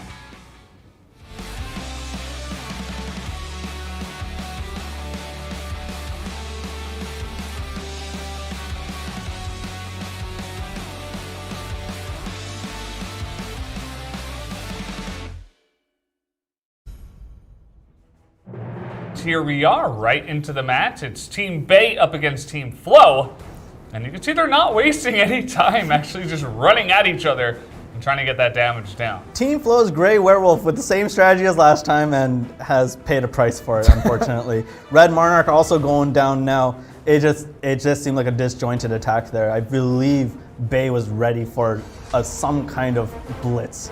Well, it almost feels as if Grey Werewolf is trying to catch everyone out of position, or just not fully aware at the beginning of the game, trying to get those early kills down. But he is the one that dies and gives points over to the opposite team. Jux TPS still surviving, hasn't dropped yet, and is sitting top of the point chart overall. And we can see that Flow now have an early advantage. They have 3 orbs under their belt compared to the 1 of Bay. Yeah, right now you can see Jux PS is kind of taking a lot of the kills here. But Lord Pepe as well as Grey Werewolf are not too far behind right now. Big Guy, however, a little bit behind on his team, so I'm wondering what the strategy is going in for them right now. He'll be waiting to potentially get some last hits in the future. We do see that Grey Werewolf. I don't know if that's the right guy you want to be picking up the monument, because he just immediately dies right after, as he was definitely in the thick of things on that Berserker. And that does mean that Team Bay will take the slight lead here in this match. Yeah, Pengu and Pepe definitely carrying their team ahead here. It feels like Big Guy is doing most of the engagements and letting Pepe and Pengu just kind of pick up the kills. With Lagos spawn now, it's going to be interesting to see what they decide to do with it. Yeah, Pengu sitting back, staying kind of away from the whole fight here. As the Raven trying just to, catch a group of players. You see, eyeing up Red Monarch and Grey Werewolf right now, and the Lagos is going down. There are 10 bars left. It's quickly going down. Who's going to be able to get the last hit? Is it going to be Big Guy? He is there, but it's Jux TPS. Jux TPS with Grey Wolf and Red Monarch going down. They get that final hit on there, capturing the Lagos, but the score is still very close. Yeah, honestly, not that many kills. I think Big Guy was the one guy who did go down after the Lagos was taken here by Jux TPS, and now some lightnings over to the other side. This is still very close. 2-point difference with a minute left. Yeah, we saw even when the Lagos went down, Bay was still in control for ever so slight, like the tiniest time, as Flo start to take the lead. Jux DPS does get a lot of points on his name. He is sitting at 54 points. And is he going to be able to survive? He has full health, gets another set of points here. Are they going to be able to survive and hold on? Flo just racking up the points at this moment. Bay has got to take out Red Monarch and Grey Werewolf. Jux DPS over there got his health back.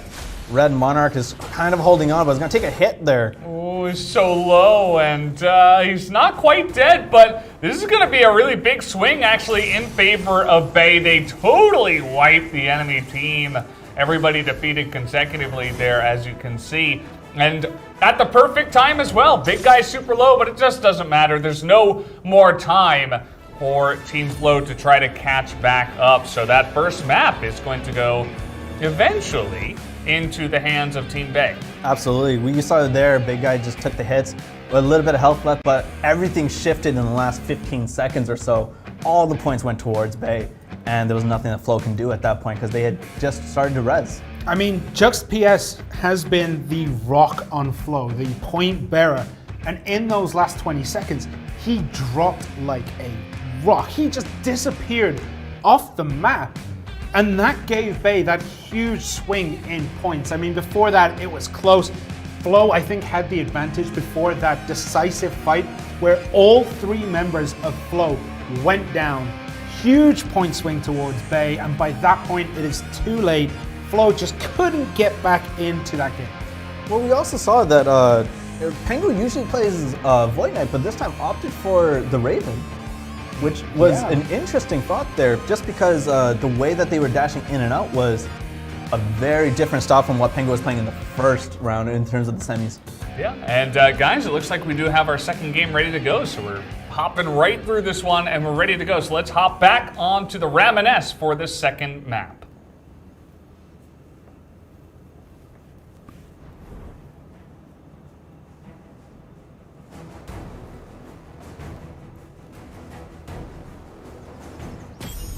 And here we go once again, back on to Keeper the Relics. Protect your ballista, destroy the enemy's ballista, and get into the action as it has already begun. It's just the way things go if you have Grey Werewolf on the map. Yeah, huge points opening up this map almost instantly, 33 to 27 with exactly 0 orbs going either way. That is insane point swing this early in the match. Big Guy with pretty much the most points on the teams, but is he gonna go down? He is kind of surrounded here. Big Guy laying down more damage. Is he gonna be able to get another kill? Disappears into the Aether and kind of gets out with his life. No one around him, and he is safe on those 15 points at this point in time. It does seem like Flo is trying to recollect and trying to see what they want to do next. Both ballistas are down quite a bit, so it could swing either way in the last 30 seconds or so. Jux PS over there taking a lot of damage, but the points are still very close. Yeah, Big Guy did go down, so that put a swing onto Flo, who now have the slightest advantage again, as they do have 5 orbs compared to 3 of Bay.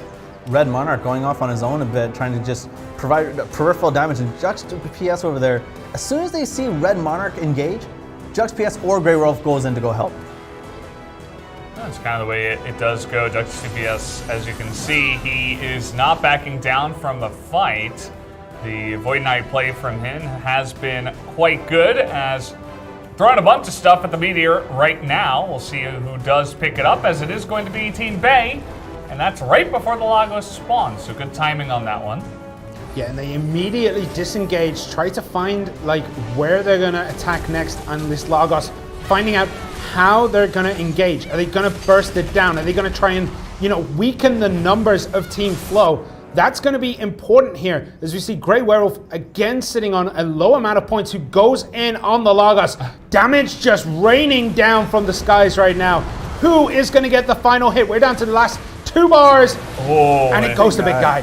Big Guy takes it. You saw the strategy with Bay over there. They saw the Lagos spawn and keeping their eye on the health bar, and they just kept collecting orbs as much as they could. And just keeping an eye. As soon as they saw Grey Wolf enter that, they started doing burst damage on the Lagos. Oh, and Big Guy he picks up the Lagos, and he's in the thick of like 3 enemies. He's not backing down. He's looking for more points. He really wants to create a big lead here with the ballistas and not just allow Flow to catch up with their own ballista. 300 points still on the board here for Bay to pick up with that ballista. Yeah, but Flow have turned it into overdrive right now. Jux BBS does get the ballista, but is also getting massive points from his kills. He's up to 350 right now, and it is looking like he has no signs of slowing this locomotion down. He is absolutely steamrolling through Bay. Gets another kill here for his team, helping out. Big Guy is almost gone.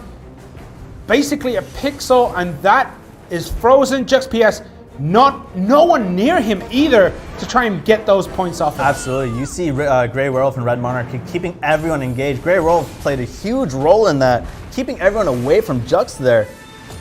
And as we see it here, the victory does indeed go to Flow. Yeah, that was a little bit of a strange map there at the end. You know, the ballista was surviving for way too long. It was like Team Bay, they wanted to do 2 or 3 different things at the same time, but they couldn't complete all of them. They wanted the ballista, obviously, but they had to kill Jux, and they couldn't do that. So right with about 10 seconds left, they're like, well, we might as well take the ballista, but got a little bit too far behind. And just a really nice streak of dominance there shown by Flow. I mean, Jux TPS gets the 300 points from the ballista and then carries on and builds on those points. I think he ended up with another 36 points after getting that many points, and that shows just how confident that whole team is. Flow is just so confident in that map that it worked. They had no counterplay to what Flow were able to do. Absolutely. In the last minute or so, it seemed like Bay's strategies were kind of falling apart, whereas Flow was just like, okay, we're going to stick with what we've been doing. This is what we do. Jux, go get the points. We'll defend you, and go from there. Grey Werewolf was taking in a lot of kills as well. Was doing quite well, making sure everyone stays away from Jux. And Jux, as soon as the skill cooldowns were gone, okay, cool, I'll engage a bit and then run away. As soon as he runs away, Grey Werewolf, Red Monarch, defend. Yeah, and it's pretty interesting because, again, we have a pretty even matchup. I was expecting this one to be a little bit more one-sided, but apparently not, as Team Flow have struck back, and we do have Game 3 ready to go, so let's hop into that right now.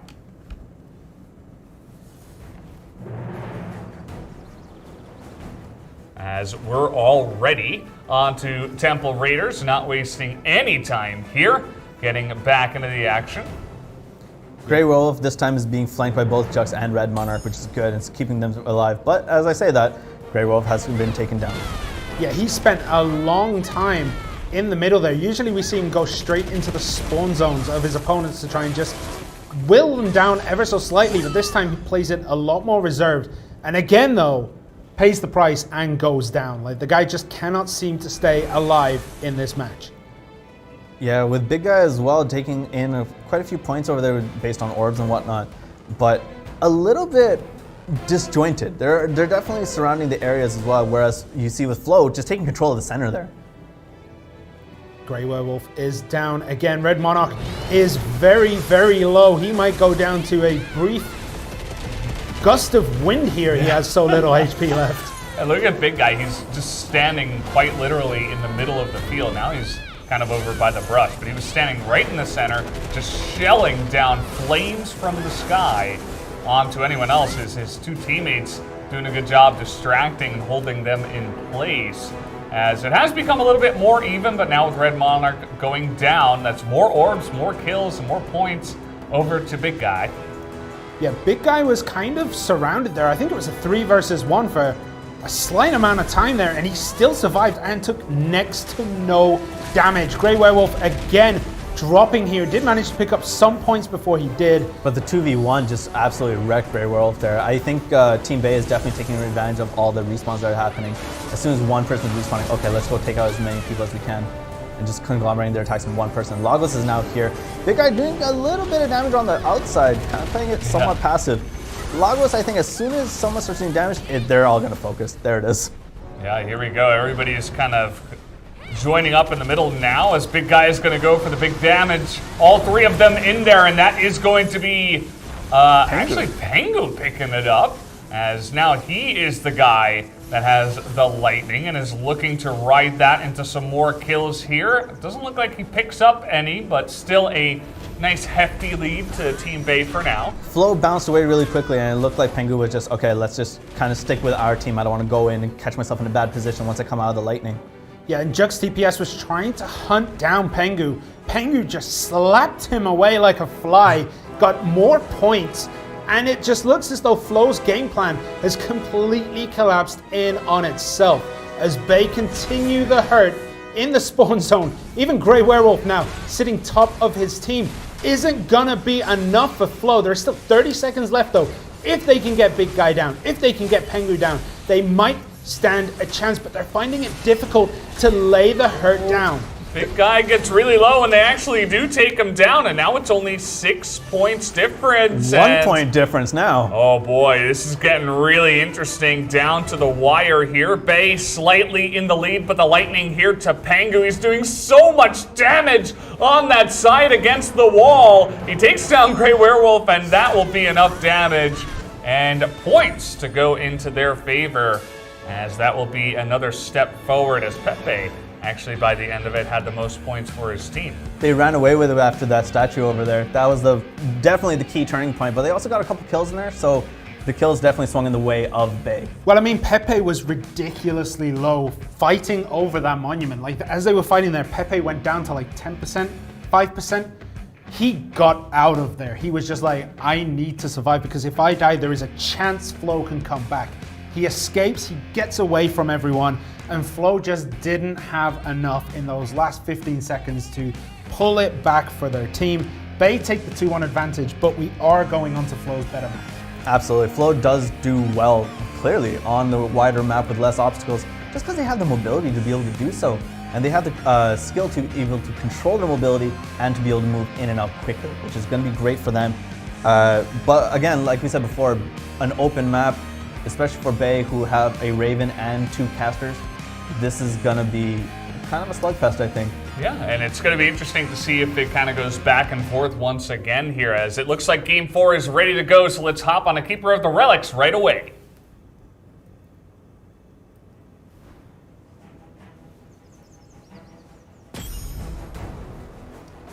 And now it is time to fight. Grey Werewolf will take that very much to heart as he hops straight in and looks for that fight. Actually, everybody kind of getting into the thick of things here. Yeah, Big Guy almost getting down Red Monarch and does get him down. Lil Pepe does finish off Big Red Monarch there, getting the points for himself. So Pepe looks as though he might be the one to carry the points for his team here. And more dodging around the Ballista, trying to knock it down, but Flo just seem to be intent on defending as long as they can.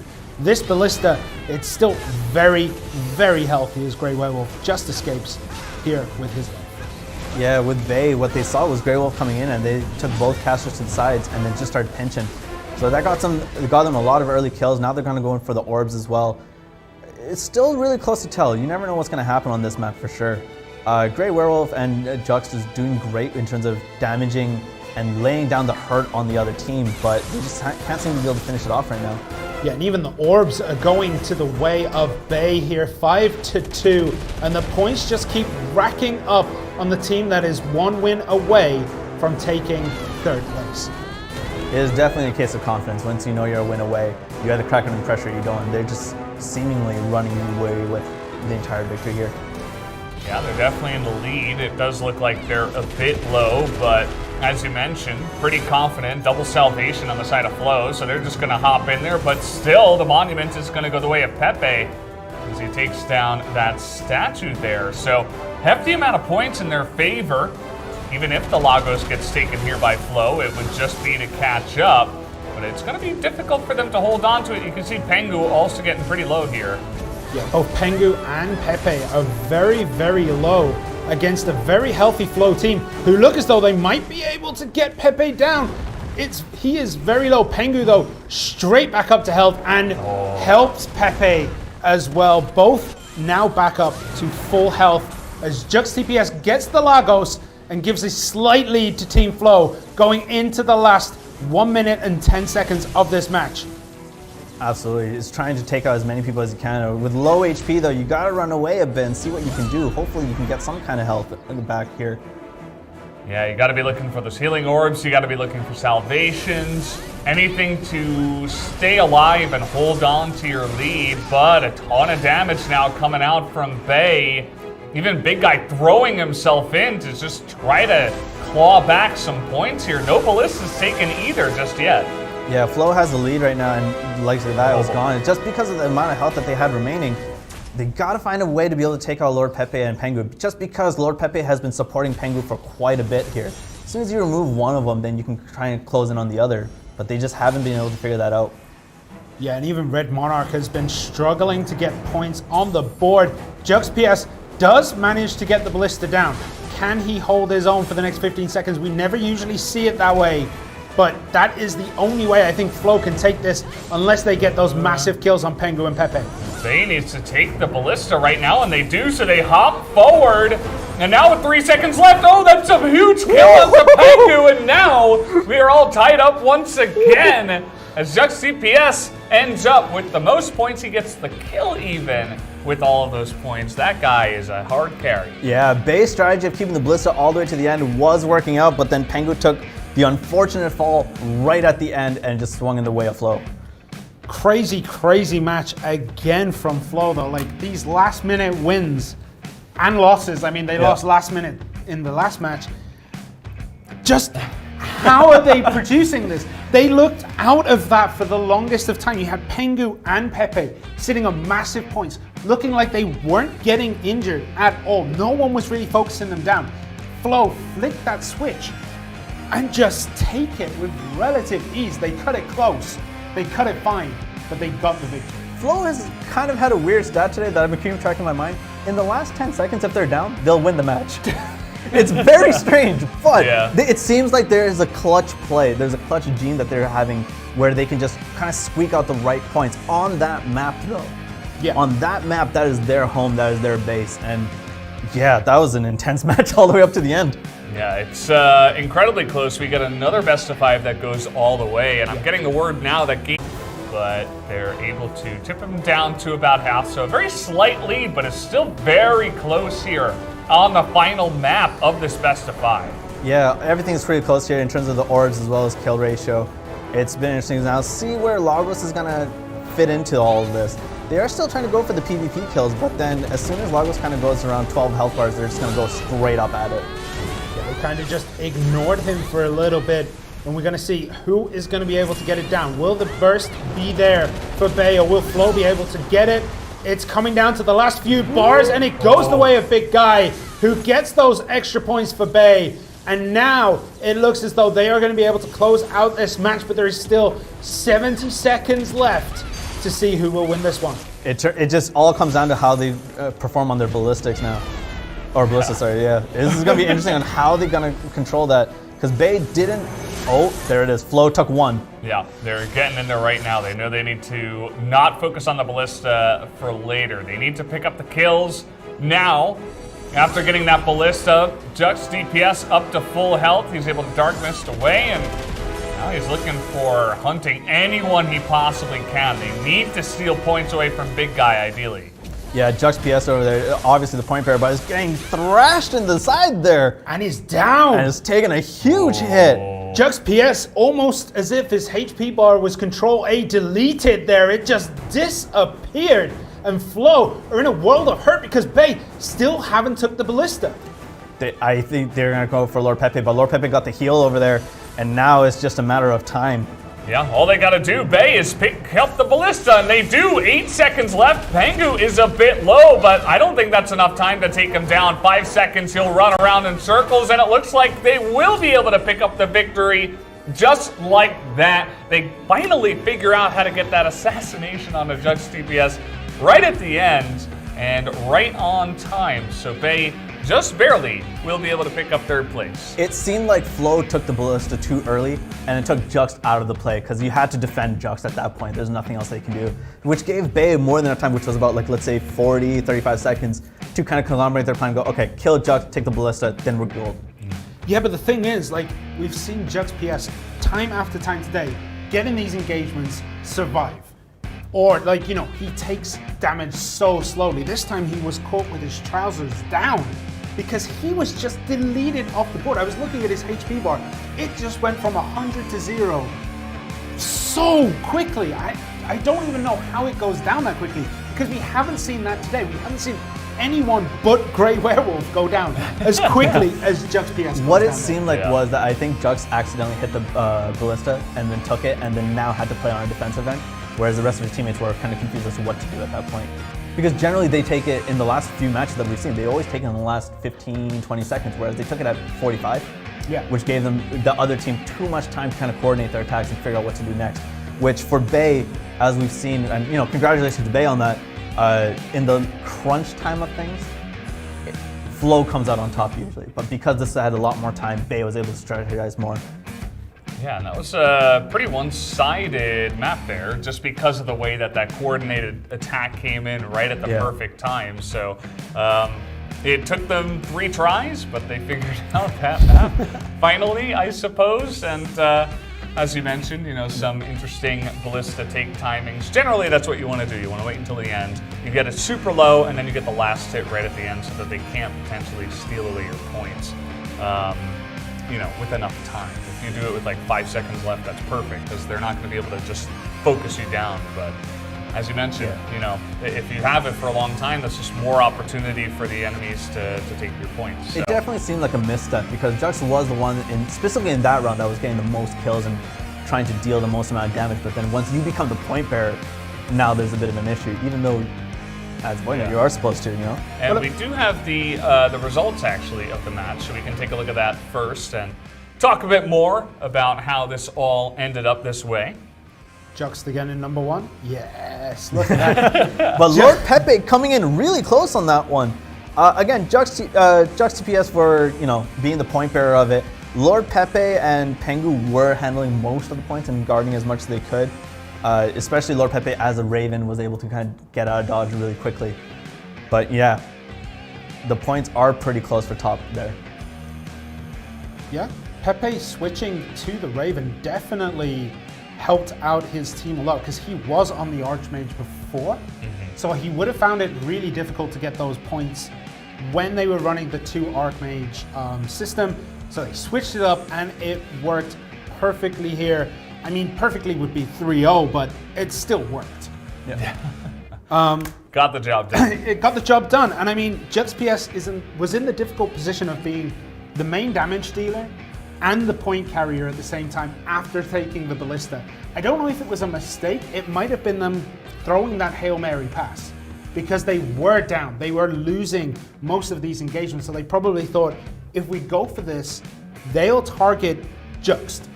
We can try to protect it, and we can hold on and maybe delay their ballista as long as possible, maybe farm some points off them. But I mean, Jux just got caught, deleted, and I mean, the rest is history. Yeah. Bay get the win, get 3rd place, so props to them. We can't argue with that strategy. Yeah, absolutely. I think, especially with Jux being caught in the pinch in the end, and as well as with Red Monarch and Grey Wolf kind of at a distance at that point, there was no time to come in and get that help. That pinch came in at the right time. Yeah, well, that was a pretty interesting best of 5 once again. We have our 3rd and 4th place teams decided. There's only one thing left to do, and that is our finals. But we'll get to that, guys, after a quick break first. So we'll be back after the break with the best of 7 for the finals to decide our champion of the America region. Don't go anywhere.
Welcome back, everybody, to the Black Desert Mobile Ramoness Championship for the America region. We are down to one final best of 7. It is, of course, the final matchup here. We got Team SMP up against Team Too Easy, and whoever wins this gets the grand prize, the first place prize, and all of the glory today. Yeah. So I'll take it over here. So SMP in the first semifinals, just clean sweep. Too Easy had a bit of a time. So yeah. That's exactly what I was going to say. Like, you just steal the words right out of my mouth. Right, Team SMP, clearly the favorites right here. They stormed their first match today. They've stormed all the qualifying brackets to get here. Too Easy, though, they didn't make their last match too easy. Yeah. Like, when they won 3-2, it was by the narrowest of margins. And judging by what we've seen from this team, it's going to be a little bit difficult to take down the juggernaut that is Sia, Pancada, and Maja. Yeah, with Sia being their key player and taking in a lot of kills in the first semifinal. I do want to say, though, for Too Easy, Shax and Valendir and Buddha just have a great team chemistry. It's going to be interesting to see how they have to deal with a caster if Sia decides to still continue to play Invoker. Yeah, we did see a swap the last time around with the Raven coming in. Team SMP already have the one Raven. And we're actually going to take a closer look at it here once again. Sia is the key player. You can see that he did get second place on Ramoness the last time around. Maja has a win under his belt. Pancada has been in the top 4 before. And I really liked their composition. Sia was just dishing out so much damage. Berserker for Maja was, tanking, being the front line, being really annoying, and Raven coming in and out. They all kind of had their place within the comp. Yeah, and I mean, it's interesting for Team SMP is that they themselves say that Shia is the #1 player on the team because he is the best invoker, not only on the server, not only in the region, in the whole game. They think Sia is that #1 player. As we take a look at Too Easy, Shax, Butter, and Valendir. Last time round, they were incredibly good, but they just need to be better this time around to take down SMP. Absolutely. I think when they decided to make Shax and Valendir, or Shax the point carrier, that definitely turned the tables against Flo at that point. But again, we kind of have to see how they deal with a caster, because the last time when they faced Flo, there were no casters involved. So that kind of range wasn't present. So let's see how they handle it here. Valendir obviously having a bit of a history there, but Shax being the key player. You can see here, they have not dropped a map, Team SMP. They are clean.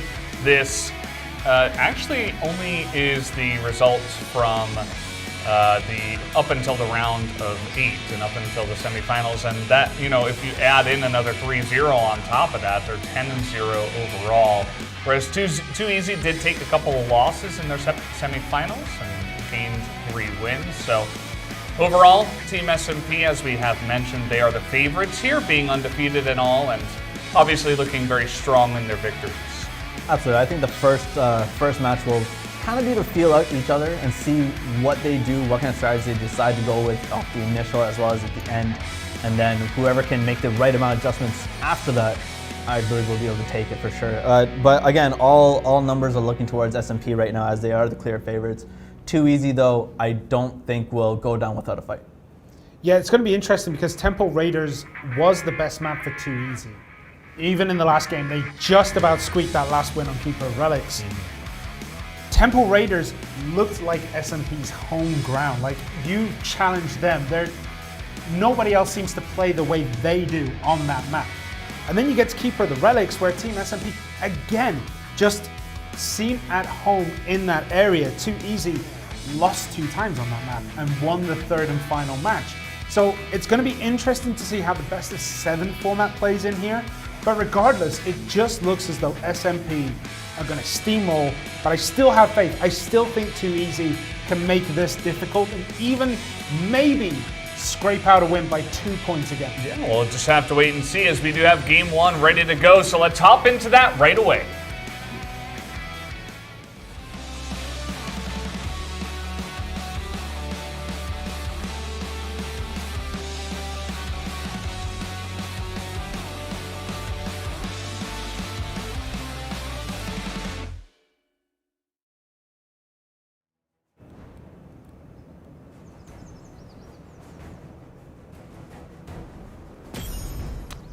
And off we go, right on to the first map here of this best of 7. Keep that in mind. We could potentially have 2 extra maps here as we're getting right into the action.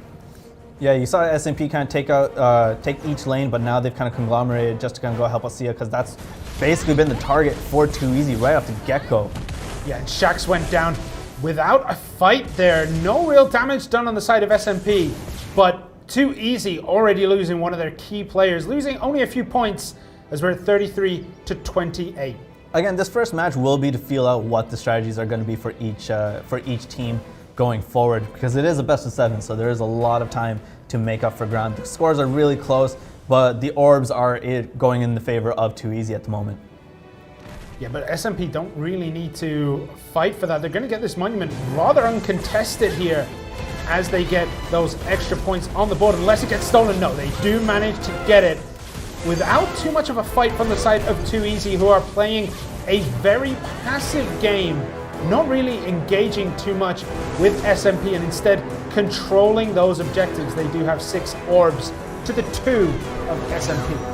Valandir here kind of taking off Pankata. It seems like an easy fight here, but Valandir just bounces out of this. Like, no, we're not trading hits just yet. Probably going to wait till the end and trying to get as many kills as possible.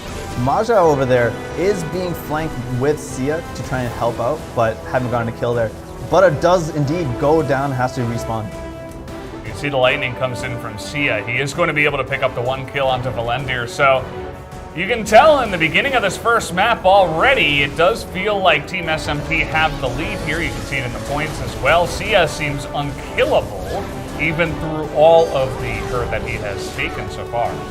Yeah, it's going to be interesting, the Lagos play here, because if SMP get it, which it looks as though they will, Too Easy are going to have a mountain to climb. Oh, Too Easy steal it in the last second. Valandir with that last second steal, and suddenly everything is turned on its head as Too Easy have a 13-point advantage with 1 minute to go. And Valandir was taking a look, had his sights dead on Sia, but couldn't finish the job there, and is now flanked by Butter, trying to regroup and see what to do from here. Shax goes down though. Yeah, you can see that SMP are fighting back immediately. You can take the Lagos with 70, 80 seconds left, and that's no guarantee that you're going to win the map, especially against a really strong team. I don't think Sia's died a single time just yet. I'm not sure that his team has really either.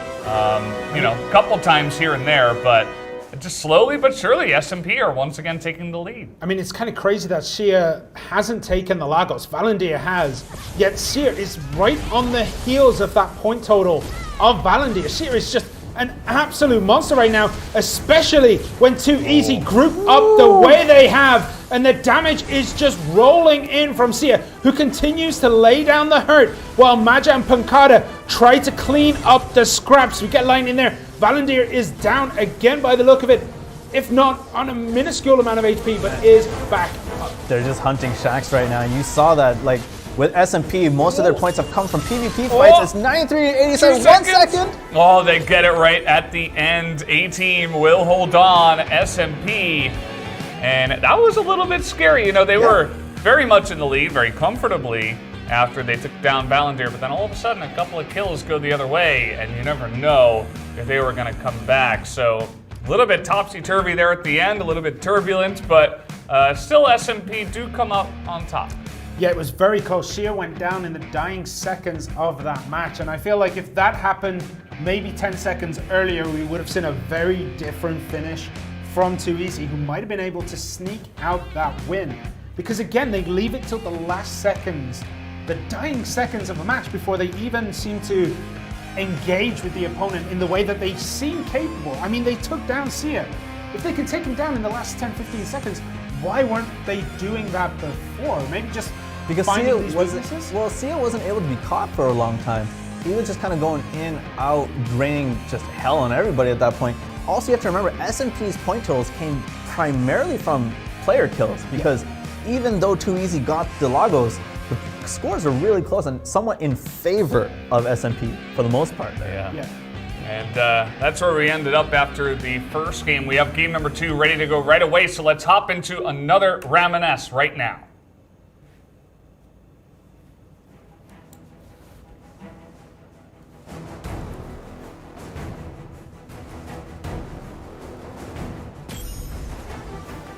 here we go. Keeper of the Relics for map number 2. Of course, we're going to be alternating them as we have been all day. That's going to be the format of all of the tournaments for all of the regions here for this Ramoness Championship. So on to game 2, and we'll see what the strategies, which strategies come out and how they change from the 2 teams here on this new map. The initial engagements have been just bring the ballistas down as much as we can, and then make sure we hold off till the end, see what we can do in the end. And now we're going to start to see a lot of the player kills happening.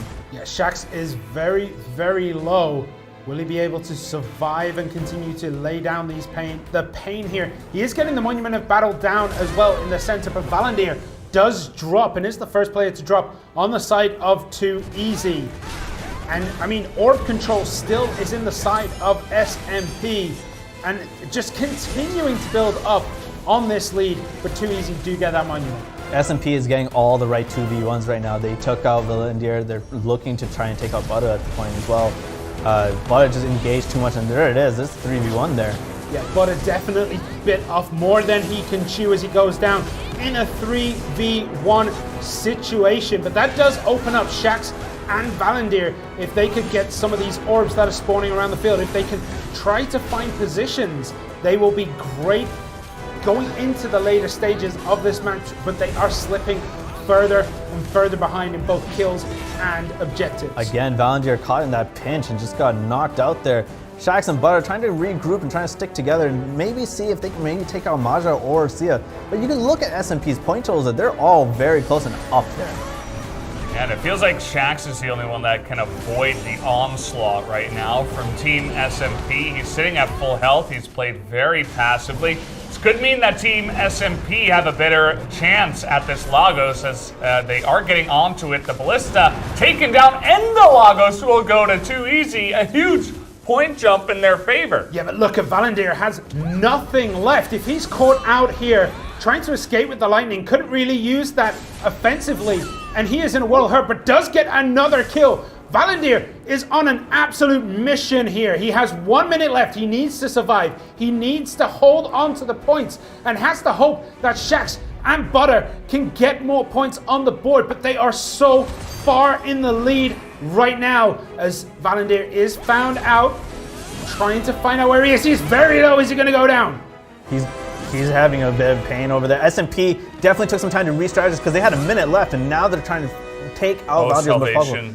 But with a lot of health there now, not sure how this is going to go. They still do have the Ballista to kind of work on, though. SMP still has a chance to kind of get back into this, but they have to knock out Valandir. And Valandir is just not getting caught. Yeah, I mean, even with the Ballista, they'll still be down in points. That's the problem they're facing right now. SMP need this kill on Valandir to try and get back into it. Shax and Butter will not be enough as we enter the last 15 seconds. We can see Shia is on the hunt. Gets more points, but it's gonna be enough. Valandir using every skill possible just to get out of dodge over there. Is getting caught, but man. Yeah, just getting out, getting the heal there too. Got 600 at some point. Yeah, and just like that, the Void Knight shows her power. You cannot catch her. Also, that salvation coming in, and it's so clutch just to keep him alive. But that was a really cool strategy. They kill the Ballista right before the Lagos, get more points into the Lagos, and then they last hit the Lagos. It felt like, you know, it could definitely backfire, but if you have good last hitting skill, then by all means, that's a great strategy. It was very risky by having Valandir take the Lagos as well. Yes. Carrying all those points. Like, if he dropped, that would have been game over pretty much. Yeah. Absolutely. You saw Valandir take all the points, but you also saw Shax and Butter over there just, again, zoning out people, making sure they don't reach Valandir on a 2v1. A 1v1, get a couple of hits, Valandir will get out with skill. But as soon as it comes to 2v1, no, Butter's in there, cuts it off and go, okay, no, you're focusing on me now. Yeah. And yeah, it seemed like Sia, Pancata, or Maja couldn't get to Valandir at that point. Would you have shared the points out if that was you? Would you have tried to get the points on someone like Shax to carry the Lagos points? If it were me, yeah. I don't focus on a team. I'm taking all the points for myself. I'm not a good team player. I'm not a good team player. There However, if I was a team player, I think I would take the safe route to spread it out. Yeah. Hey, well, at least it worked, and they did tie up the series. So now we're 1-1 here. We're gonna jump into game number 3 and see who can take the lead.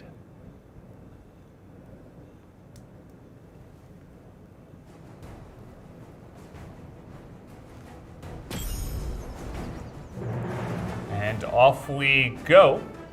Back to Temple Raiders here. Let's see who can take this one. SMP was able to take it the first time. It got a little bit close at the end, but still able to hold on to the victory. S&P always starts off with taking the 3 lanes and at the first juke just coming back together and circle around. I think they try to bait Too Easy into a fight, and there Valandir is taking a lot of hits from Aja there.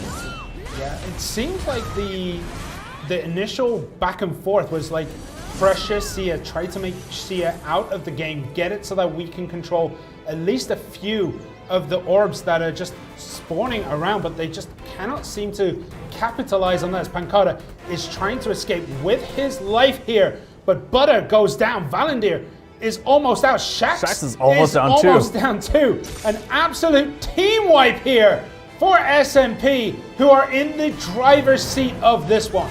Again, Sia and Pancada trading off kills over there. Maja doing his business there, trying to get the damage done, but Too Easy just kind of got wiped all in one go. And they have to regroup and make sure they know what to do next.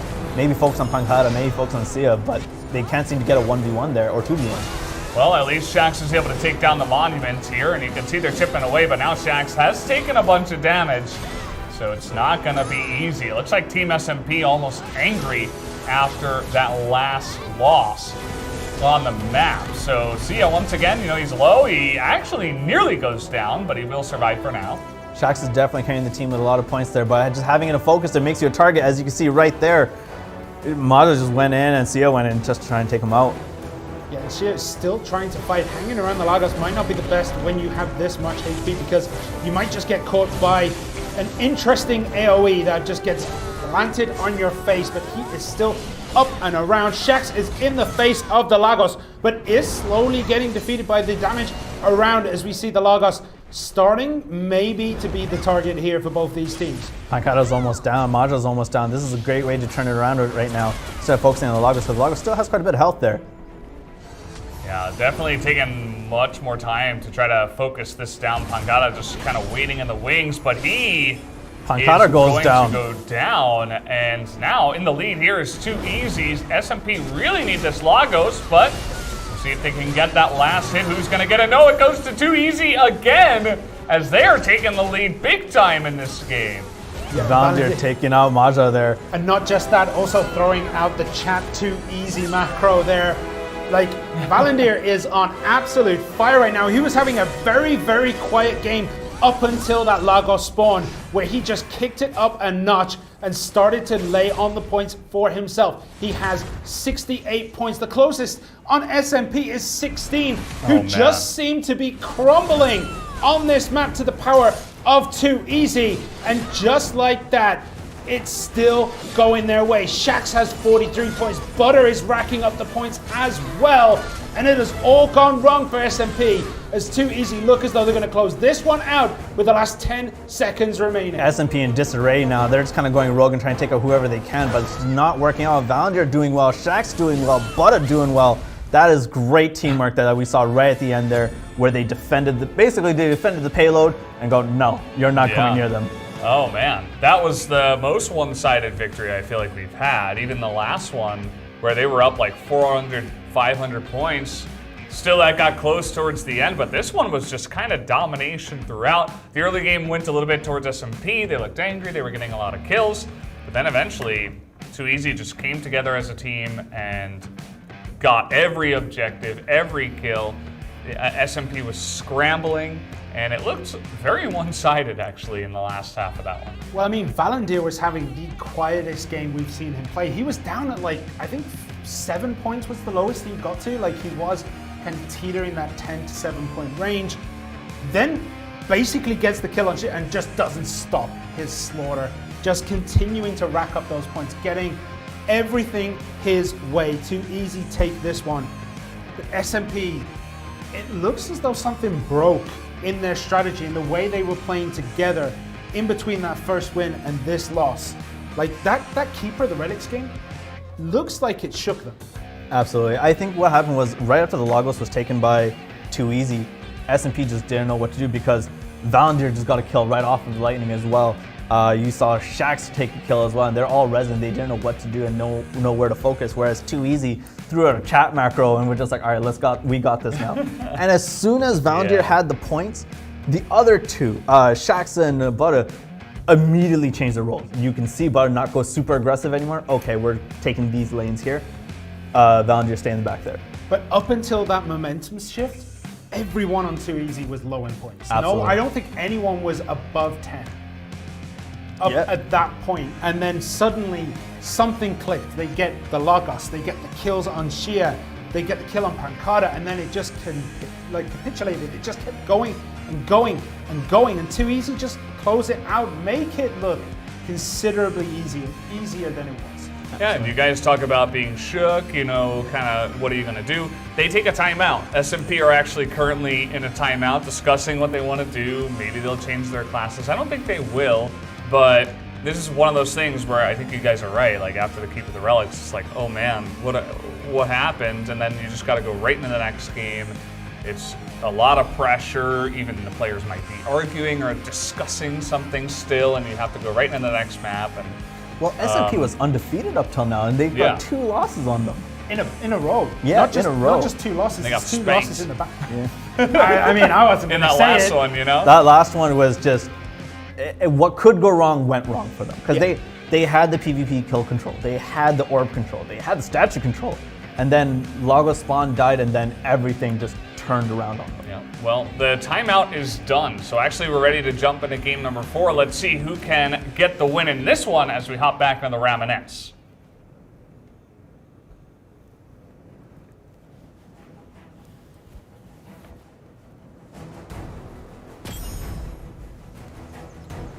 As here we go, back into Keeper of the Relics.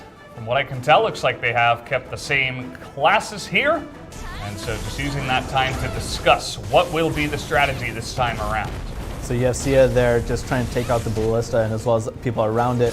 Valandir kind of off to the side over there, but they both have the same strategy. Bring down the Ballista as much as you can, and then go from there. But they've met in the middle, and now Maja's taking a lot of hits. Yeah, but no one really getting the better of another player right now. Still just kind of feeling each other out, trying to damage the objective. You can see the Monument of Battle isn't really being focused down right now by any team. It's just kind of, well, I'm here, I'll take a couple of hits, but continue to walk around trying to find what we can. A couple of orbs go either way, as Shax's sitting at 11. And we see here, someone did get a kill, I believe. Yes, Sia. So yeah. Sia did well. Again, Pancada just got another kill over there, taking out Shax. So you have Valandir, who's doing well, but again, kind of scoping out the sides, maybe looking for some orbs on the sides, but hasn't truly engaged yet. Yeah, Pancada just stole the Monument from Butter, who was trying to finish it off. Pancada out of nowhere comes in, deals the last hit, and takes Butter down in the process, and that gives a big advantage at the 2-minute mark for SMP. Right now, we see SMP pretty much having a pretty consistent point total there. Butter dealing damage, but hasn't really gotten the kills yet, but has been going down quite a few times. Yeah, Magic goes down as well, giving up a couple of points there. But Butter still sitting at the lowest point. Does pick up an orb, does get that freeze off on everyone. And it looks as though Sia might pay the price, as Valandir was trying to get that kill and still hasn't managed to finish it. Pancada goes down, but Sia still kind of hanging on with a sliver there. And no one's going to seem to help out Sia just defend, but it hasn't been working out for them.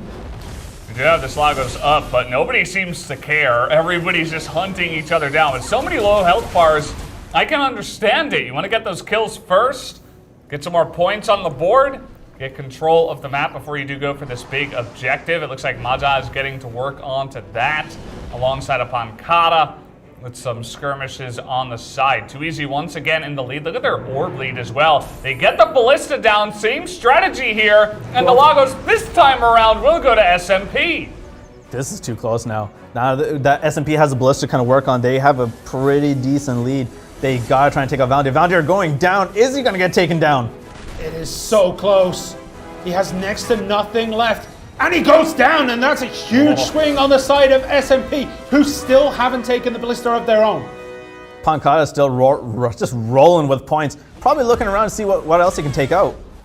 Yeah, I mean, at this point, now it's time for Too Easy to try to put on the pressure. If you're not getting multiple kills on not just Pancada, but maybe even other members of the enemy team, you're in a world of hurt. But he is down to one teammate left. Is Pancada, and they They get all the spawn knock. back. But are they going to be able to get this kill? He's going down, and he is out as well. Woo! What a play! 10 seconds left, but the ballista is down. They need more. They absolutely need more, but it doesn't look like they're going to have enough time. Multiple kills going both ways, and this time around, SMP, regardless of that one death, they will still be able to take the victory and tie it up 2-2. Too Easy with that clutch kill right at the end, but having the ballista waiting in the ranks, like, okay, we're gonna get 300 out of this. We're gonna be okay. I mean, still kept it close. Yeah, that's such a risky play, like taking the ballista that early to pump the Lagos value. You pray for the Lagos. It didn't work, but the point swing went back and forth as Valendir went down, Sia went down. Like, everyone was kind of stuck. Everyone got caught out and paid the price. SMP are the ones who managed to salvage something out of that situation. Absolutely. It just, yeah, just the final minute where everything just comes to a broil. But the Lagos didn't go the right way for Too Easy, and then it was just a matter of the PvP kills that just weren't going in their favor. Yeah, so we do have Game 5 ready to go already. We are speeding through this one, but it's all tied up, so now we basically just have a best of 3 to go. Whoever gets 2 wins from here on out will take the finals, but it is neck and neck so far. But let's hop into game number 5 and find out who will take the lead.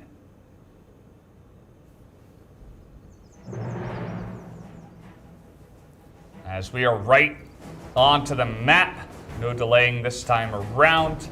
3-lane Sia engaged with Valendir. Butter coming out to help out Valendir, but just didn't stick out with them. But Butter's going after Sia right now. Not going to be able to get the finish off at this moment, but Sia still taking heavy damage. Pancada comes in,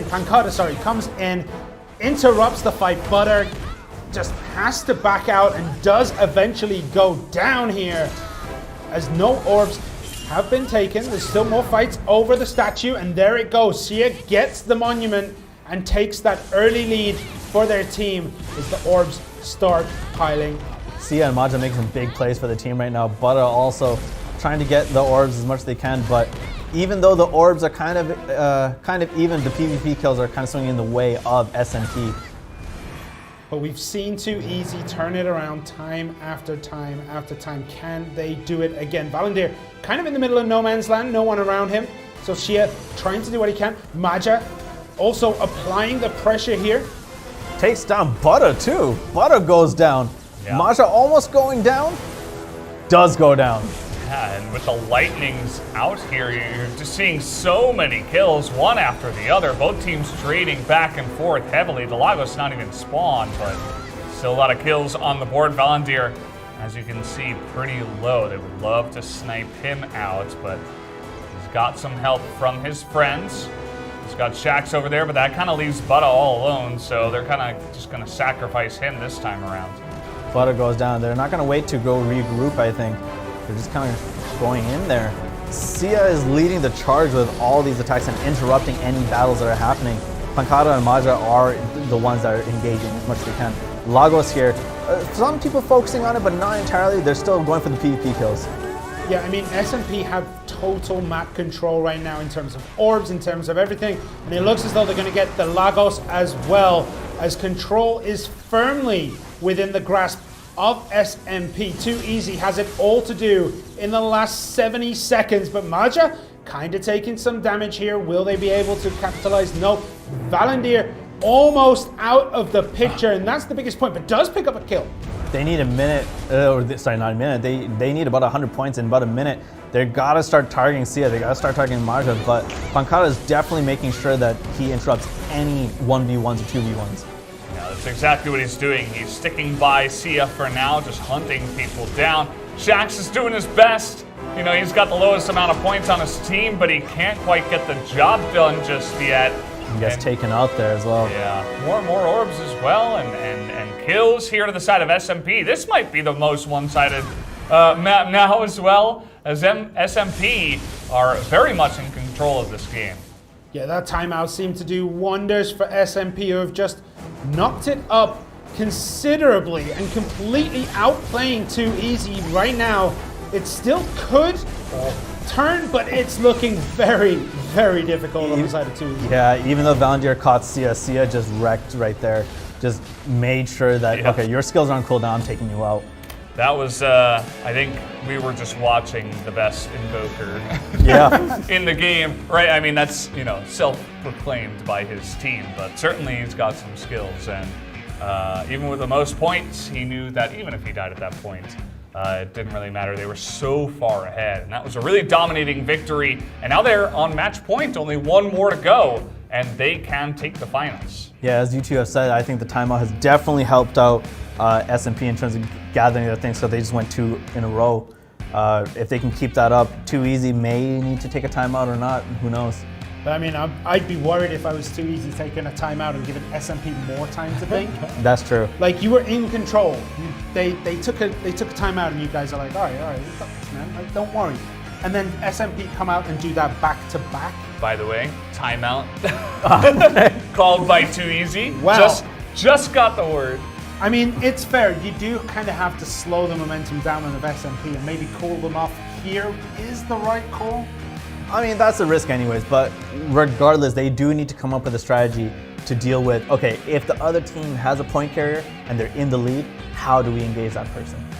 You know, right now, what they're having is as soon as, let's say Sia has the most points or Pankata has the most points, they all individually go do their own things, and they need to establish roles to make sure they can get those points. But I mean, the thing about that last map is SMP had complete map control beginning to end. They always had more orbs. They got the statues, the monuments, they got Lagos. Everything was in the hands of SMP. They controlled it beginning to end. Kills would go in their favor too. Too Easy just couldn't get a footing to start that comeback. They couldn't get the orbs they needed to start it. They couldn't last hit the Lagos. They were just shut out by SMP. Absolutely. Who just took it. It didn't even look contested. Map control just was there for SMP. It's pretty interesting, and I like the strategies in game, but also the fact that both teams are taking timeouts. Like, even in past Ramoness tournaments, it was like we had like maybe 1 or 2 total timeouts. But now it feels like this finals is so close, and it really could go either way. That both teams are very much taking it very seriously, and you know, they need to discuss the fine differences between the strategies and what they really want to do and how they're going to attack this after getting a lot of information as well from their opponents over the course of 5 games. Absolutely. SMP seems to be the more consistent team from beginning to end. This is how well we're doing. Whereas with Too Easy, there's that final moment where it's like, okay, here's where we burst. Here, like, our clutch gene kicks in. But they got to be able to balance that initial half as well. Because once you start losing all the orbs and all the PvP encounters, there's not much more room for error. I mean, there's not much you can do if you're losing the PvP and you're losing the objectives. What else have you got? You've got to try to play for the steal.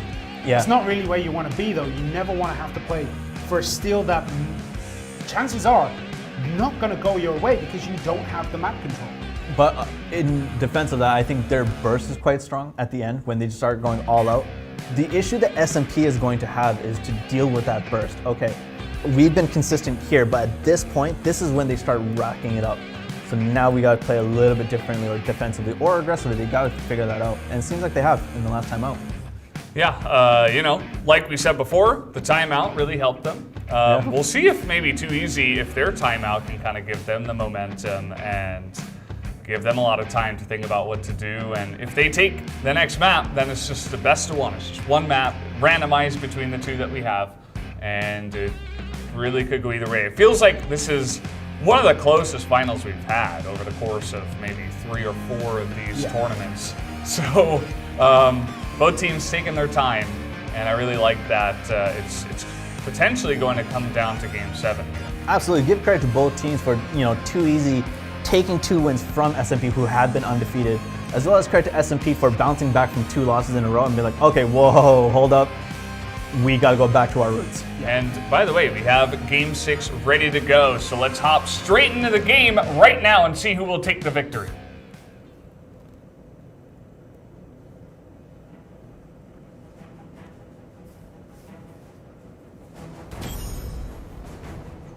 As here we go, looks like no changes on the side of Too Easy after their timeout. Same for SMP. So just again, talking about strategy and what they can do better this time. Absolutely. I think they had to kind of slow it down and make sure, okay, we need to kind of focus up. This is our next map and go from there. Maja kind of going off and doing damage to both Ballista as well as the Monument. You see Sia and Pankara kind of chilling around together, but offering support to Maja whenever they can. Valandir goes down hard though. Yeah, Maja just on top of him almost instantly. And here we have Shax as well, kind of struggling, but against the grab, but isn't going to be enough to get down some of the objective points here. We can see that in terms of orbs, it's going the side of SMP. Who's going to get the Monument here? It does go the way of Too Easy, which brings them right back into it as they pick up a couple more orb kills. And it seems as though they're getting at least the objective control. They're definitely contesting it. They're definitely contesting the objectives more so than the PvP, but PvP-wise, Sia is just kind of wrecking. Valandir, though, not going down with the fight, just taking down everyone they can, do the hit and run. Yeah, and it feels like he's put on his carry pants, It's like they went into the timeout, it's like, all right, Valandir, show us what you got. Do you have the chance, do you have the ability to carry this team? And he has done an excellent job so far, helping put his team in the lead for now. Caught against the wall is Shax. He's trying to 3v1. Yeah, 3v1, and still managing to get out and put the world of hurt onto Pankara, Maja, and Shia all together. I mean, that's just incredible. Managing the 3v1 and then healing back up and getting ready for this Lagos fight as we have a huge team engagement here. Maja goes down, Pankara is close as well, and nobody really taking much damage on the side of Too Easy, and they are making this map look too easy right now. Oh my goodness, Too Easy, just coming out of the engagement with most wins there. Pankara really down, Sia really down, Valandir goes down. Sia's restoring health at this point too. Yeah, racking up the points. Crazy how close this match is as the Lagos coming down to the wire, and it's going to go to Butta, who picks it up, but he's super low. We'll see what he can do after the lightning, if anyone can take him out here, as Sia will bite the dust. Butta still up, trying to escape, get back to where he can, gets the restoration here, gets a little bit of healing, and is trying his hardest to stay alive as Shax also trying to put on the extra heal. Butta making his escape as I think it was Maja got pinned up against the wall. Butta goes down. Shax went down too. And it's all going pear-shaped for Too Easy. Valandir, though, is the main point carrier. He did get the ballistas, 399 all the focus to on Valandir right now. I think he died. He did? He did. They took him out. This is looking like the last time we were on this map, as now Sia has almost 500 points with 14 seconds left to go. All he's got to do is hold on to these points and they'll take the finals.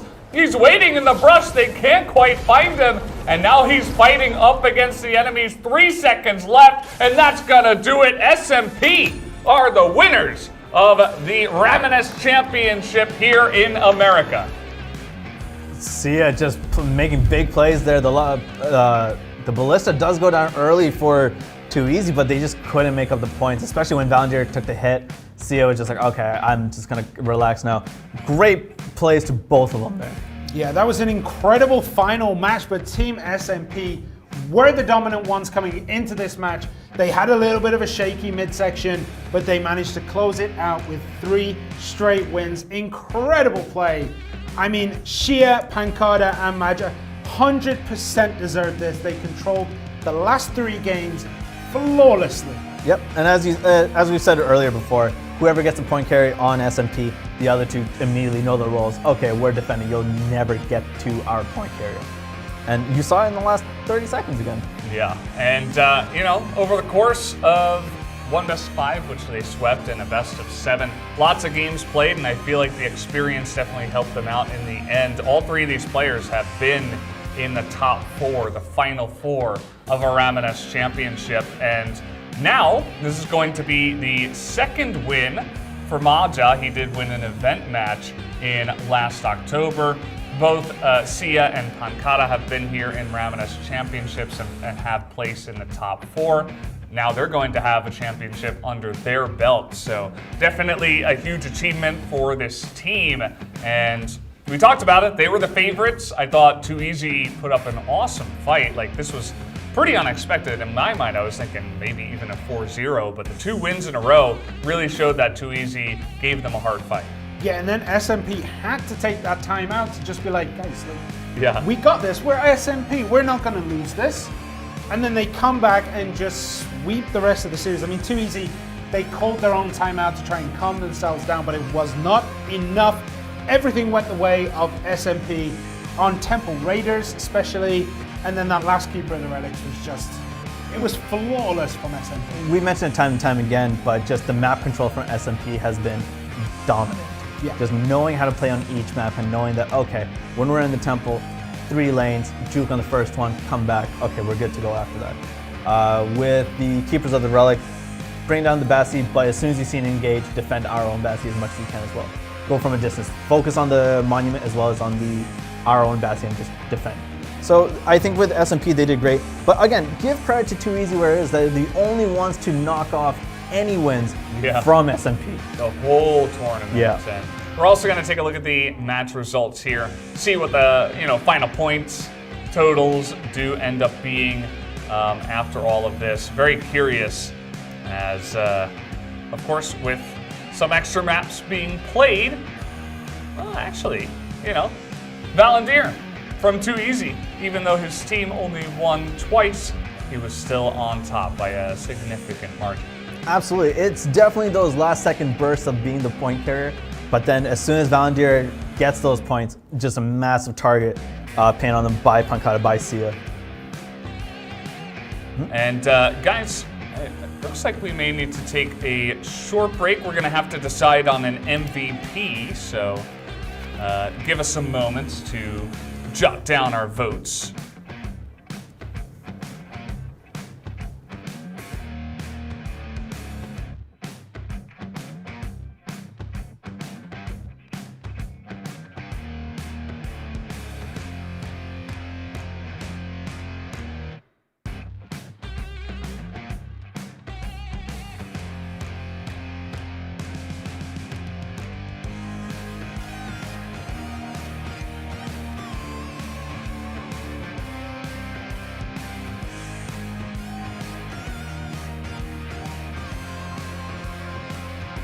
Vote for Sia as well. I mean, just being the anchor on every team. Like every match, Sia was just there doing what they did. I think it feels kind of cheap picking the MVP from the winning team. Like, that's kind of how it is. But yeah, Valendir has a good shout if you're looking at pure point total, but Sia just seemed to be there for the team, picking up the points when they need to. For me, it's more a case of I think the points here don't tell the full story because Shax was unbelievable in these finals. Just definitely played the role properly, made sure to know what they were doing. Butter as well got some kills here and there. But I think as soon as Valendir had all the points, they defended well, but not well enough, and that's why I think it skews towards Sia. Yeah, 100%. Yeah, we're going to take a look here at the champions, of course. These are the champions of America region as SMP. You can note that stands for Sia, Maja, Pankata. And the 3 of them, I loved their composition. I thought that they had, even though we all kind of voted for Sia as the MVP, I thought all 3 of them had huge moments helping out their teams. Pankata's and Maja's plays of switching off between engagements helped Sia do what Sia does best, which is rain down as much damage as possible when they can. Pankata just being able to use the Raven's abilities to kind of move in and out has helped them quite a bit, I think. And apply damage. I mean, Maja just was eating hits all the time. while Pancada and Shia were reigning death. I mean, every one of these players deserves that MVP title, right? We can't argue against that because they just played perfectly as a team. Everyone knew where everyone else was. Everyone else knew where the role was. And if there needed to be a role shift, the whole team knew immediately, okay, I need to play this way, I need to play this way, we're doing this. Absolutely. I think SMP rightfully are crowned champions, primarily because of their team compositions. And here's the MVP. Sia picks it up here for the America region. Of course, he will earn an extra 1,000 pearls after doing a great job kind of heading the front of his team here, SMP. Again, guys, this is the MVP award. Every region will get one MVP, and then at the end of all 3 Ramoness championships from Americas, Asia, and Europe, we will decide an overall best player from every region, and that player will earn the Dominator Award, which is 2,000 pearls. It's going to be difficult for anyone to kind of hold a torch to how Sia's played this way around, but I'm excited to see it. I think Europe and Asia both have a chance of like putting down some dominant displays. Absolutely. Everyone does have a chance, but again, you know, all cards are in Sia's favor right now, just being that dominant force on the team and making sure that their team doesn't really give an inch to anybody. Again, I keep saying this, Too Easy gets all the props for being able to take 2 wins off of SMP, but in the end, SMP are your North American champions. Yeah, and guys, by the way, I know some of you have been waiting quite a while, but we do have a coupon code. This is the event here, so write that down, 2021-04, probably stands for April. BRC, of course, yes. like the Mobile Ramoness Championship Americas. So definitely, I don't know if it was Americas or Americas, so hopefully you guys took a picture of that. But yeah, it was pretty cool. We finished the Americas. How do you guys feel after that? It was fun, man. This is obviously our first time streaming for Black Desert Mobile, but I had a lot of fun. Yeah, it was great. Honestly, the plays were unbelievable. Everything about this was just great. SMP throughout, amazing, but there were so many like twists and turns along the way. A 2-3-point victory was just the icing on the cake. Also, getting to know the players through their own gameplay has been a lot of fun. Some had more aggressive strategies than others. But yes, it was really great to see. Yeah, so that's going to do it for the Americas region. I hope you guys did enjoy that because we have more coming. Tomorrow we will have both the Asia region as well as the Europe region, so make sure you guys tune in for that tomorrow. But that's going to do it for us. Thank you guys once again for joining me on the desk. Thank you all for watching us once again, and we will see you tomorrow for more of the Ramoness Championship. Have a good night.